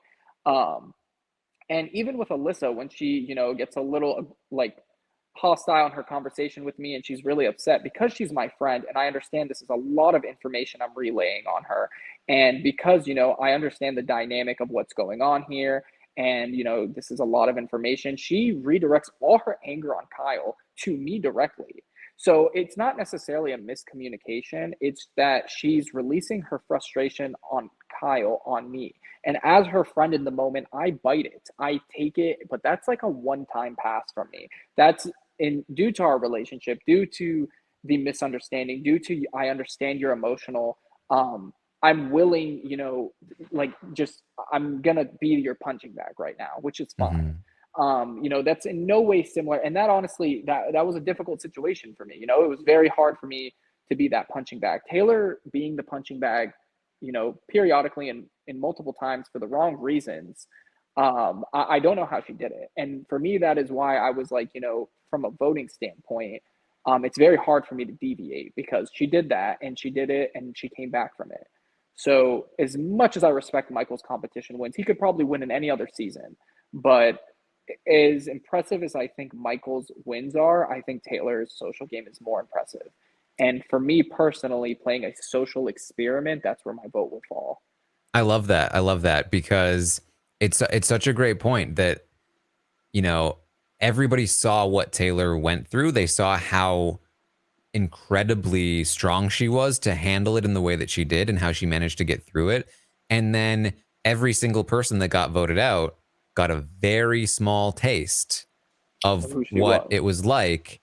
And on their way out the door, I think this probably contributes to why she was able to win so much respect to everyone going out the door, because they were like, is this anywhere close to what she has been through? And she is still like standing tall and like And being so great. Yes. And it's like that she turned that I mean, this is Taylor. She turned that vulnerability into a strength that people were able to respect. That's so cool.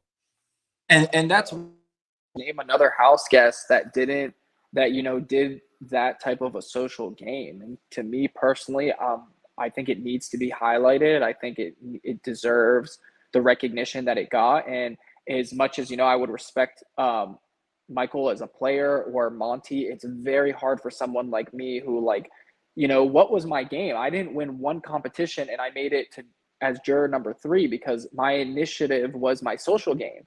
And as much as I think it was in your interview, Taylor said she might have had some difficulty sitting next to me because of the game I played, but I did not start on a crutch like Taylor did. I initially came in pretty neutral and built my way up. She started in a negative. So I think that's far more impressive. So, and then my experiences in the yard was a week long. So it was extremely difficult. As people came to jury, they were like, oh, I faced betrayal. I faced isolation. I faced everything and we all resonated with somewhat of Taylor's experiences, not fully, but to some aspects, which is where our appreciation for her starts to stem. But, after the yard, that was a very, very difficult time for me. And I was like, you know what, and I still remember, I think I said it in the DR or in an interview somewhere, I was like, I cannot even imagine what Taylor went through that family meeting I had where I was kind of the punching bag. I was just that was pretty difficult. And I was like, for someone to go through this for 2 weeks, I did not have the patience. So Taylor, though, there's a lot of times where she just bit that bullet and she was patient and she just took it. And so many times, oftenly that, I wouldn't even allow her to take it. I probably would have said something. So that's just my take on her social game. So it's very hard for me to, vote for someone else. And she's still a great competitor as well. I think she had 2 HOHs, and the wall, a lot of people will attribute oh, Joseph threw it. No. Let me make this very clear. And I said this at the round table. The reason I fell off the wall was because I look at Taylor and Taylor goes, I really need this, Joseph. And I'm looking at her, and this is an attestament to her social game. I can care less if she needs it, but I don't. I do care that she needs it, which is, again, her social game coming into play. I look at Kyle and I say, Kyle, fall. Let's give this to Taylor. Kyle goes, I'm not falling. In my head, I'm like, all right, Joseph, well, you should fall now because if you want Taylor to win this, and granted, I am falling, which means I am choosing to lose. That does not mean I can choose to win. Taylor could have still beat me. Because I am falling, I'm like, if I don't fall right now when it's Taylor and Kyle, people will think, oh, Joseph and Taylor together, Joseph fell, this is going to be an issue. People are going to start talking about Joseph and Taylor again. I was like, you need to fall now. So the dialogue is Kyle and Taylor, and whoever wins out of that, we can go from there.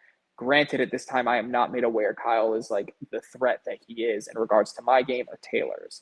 So I feel comfortable with both of them. Taylor needs this HOH. I wouldn't feel comfortable if I took it from her, so I fall. That's her social game right there. She got someone off the wall, so I didn't get off the wall. Taylor got me off the wall, so I fall.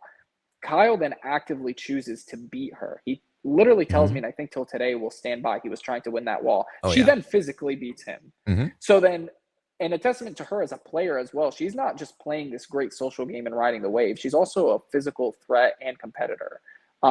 Granted, this is why I said in the first week she wins the game. So that is why it would be very difficult for me to, vote otherwise. And, playing a game with someone like Michael, who is a competition beast, or someone like Taylor, who is a social genius, it was a very difficult season for the rest of the house guests.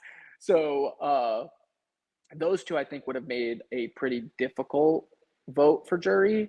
But otherwise, I think Taylor was an easy pitch, and she deserved that. Anything else from the jury before the end here that's worth bringing up? From the jury, nothing really, other than us just hashing things out and situating a lot of things that happened in the game. There were a lot of funny things I did too. I went over the budget. I was killing them with the food. I had a painting. I don't know what happened to it. I drew I actually drew something for Taylor and it was a Skid and Fancy. It was like a heart, because we have to do two paintings that get donated to charity. So I did a heart with a chain in it. So that I thought was cool. I wanted to show her that, but I can't find it. And otherwise, yeah, I was just chilling. Oh, jury. Another thing is I can't leave Marvin out. I actually had a pet squirrel in jury. I was just saving bees from the pool all day. I don't know why. Like, it was literally an ongoing thing with the house guests. Like, they would be talking to me, jump in the pool, take a bee out. And then this squirrel, I was always just chilling outside, and this squirrel would literally come and just lay on his belly and hang out with me. So I would feed him nuts. And that's probably the saddest thing about the jury house, was that, I wonder how Marvin's doing. So the squirrel, not the alternate I replaced. Well, him too, he's cool. But yeah, other than that, there were I think we covered the gist of it. I had productive conversations with everyone in the house, and was trying to put everyone in the right direction. And then round table and everything, we spoke a lot about Taylor, but until I watched the show fully, I then would think we could go in a real big deep dive about how things were portrayed and what really happened. But I'm also, since you said there was only 10 minutes of the jury shown, I don't think that does what happened in the jury justice. But yeah, I would love to see what was shown and what the true reactions were and everything. 10 minutes might be an exaggeration, but it's definitely close. It's not a lot. We didn't see a lot. All right. Well, there it is then. There's it's gone almost 4 hours. Close. It's getting a little late. But we look, there's a lot to go over. Thank you so much for doing this, Joseph. Thank you so much, Taran. I appreciate your time. And please, once I have the season down, please feel free to follow up with thoughts or things I couldn't necessarily address here till I kind of get informed about it. Yeah, absolutely. Anytime you have any questions, just shoot them over, for sure. And maybe we can do like an episode deep dive of some sort. That would be great. But I guess final thing, and I'm sure you've been asked this plenty of times. I already know. Where's it going? Where's it going with? Oh my God. I will say this: it's going amazing. It's going great. We both plan to get more into depth about the process for it. We have such a unique situation coming out of the house. We really do care about one another, and in doing so, we're looking for longevity. And I think a lot of that requires us to digest and handle everything that's happened around us. So we've been doing that, and we've been doing it together. So again, it's step by step, day by day. And these days are going fast. I'll leave it at that. All right. Well, I'll leave you to it then. Thank you again for doing this with me. Where can people find you if they're looking to follow along? Of course, guys, please, you can always catch me for updates. My Instagram's Abdin Joseph, Twitter, Joseph Abdin, TikTok and Snapchat, Joseph Abdin Esquire, that's ESQ. So I'll always be posting on there, staying up to date, or you could only see me on Taylor's Instagram where I'm clowning and she's making fun of me, or her Twitter. But that's where you guys can find me. Appreciate the love and support. All right. Thank you again, all of you, for joining us here, for watching and listening along. Those of you that made it all the way through after 6 hours of Taylor and now 4 hours of Joseph. Hopefully you have a job to go back to, and we'll see you next time. See you guys. Thank you for watching, and thank you, Taran. I appreciate it.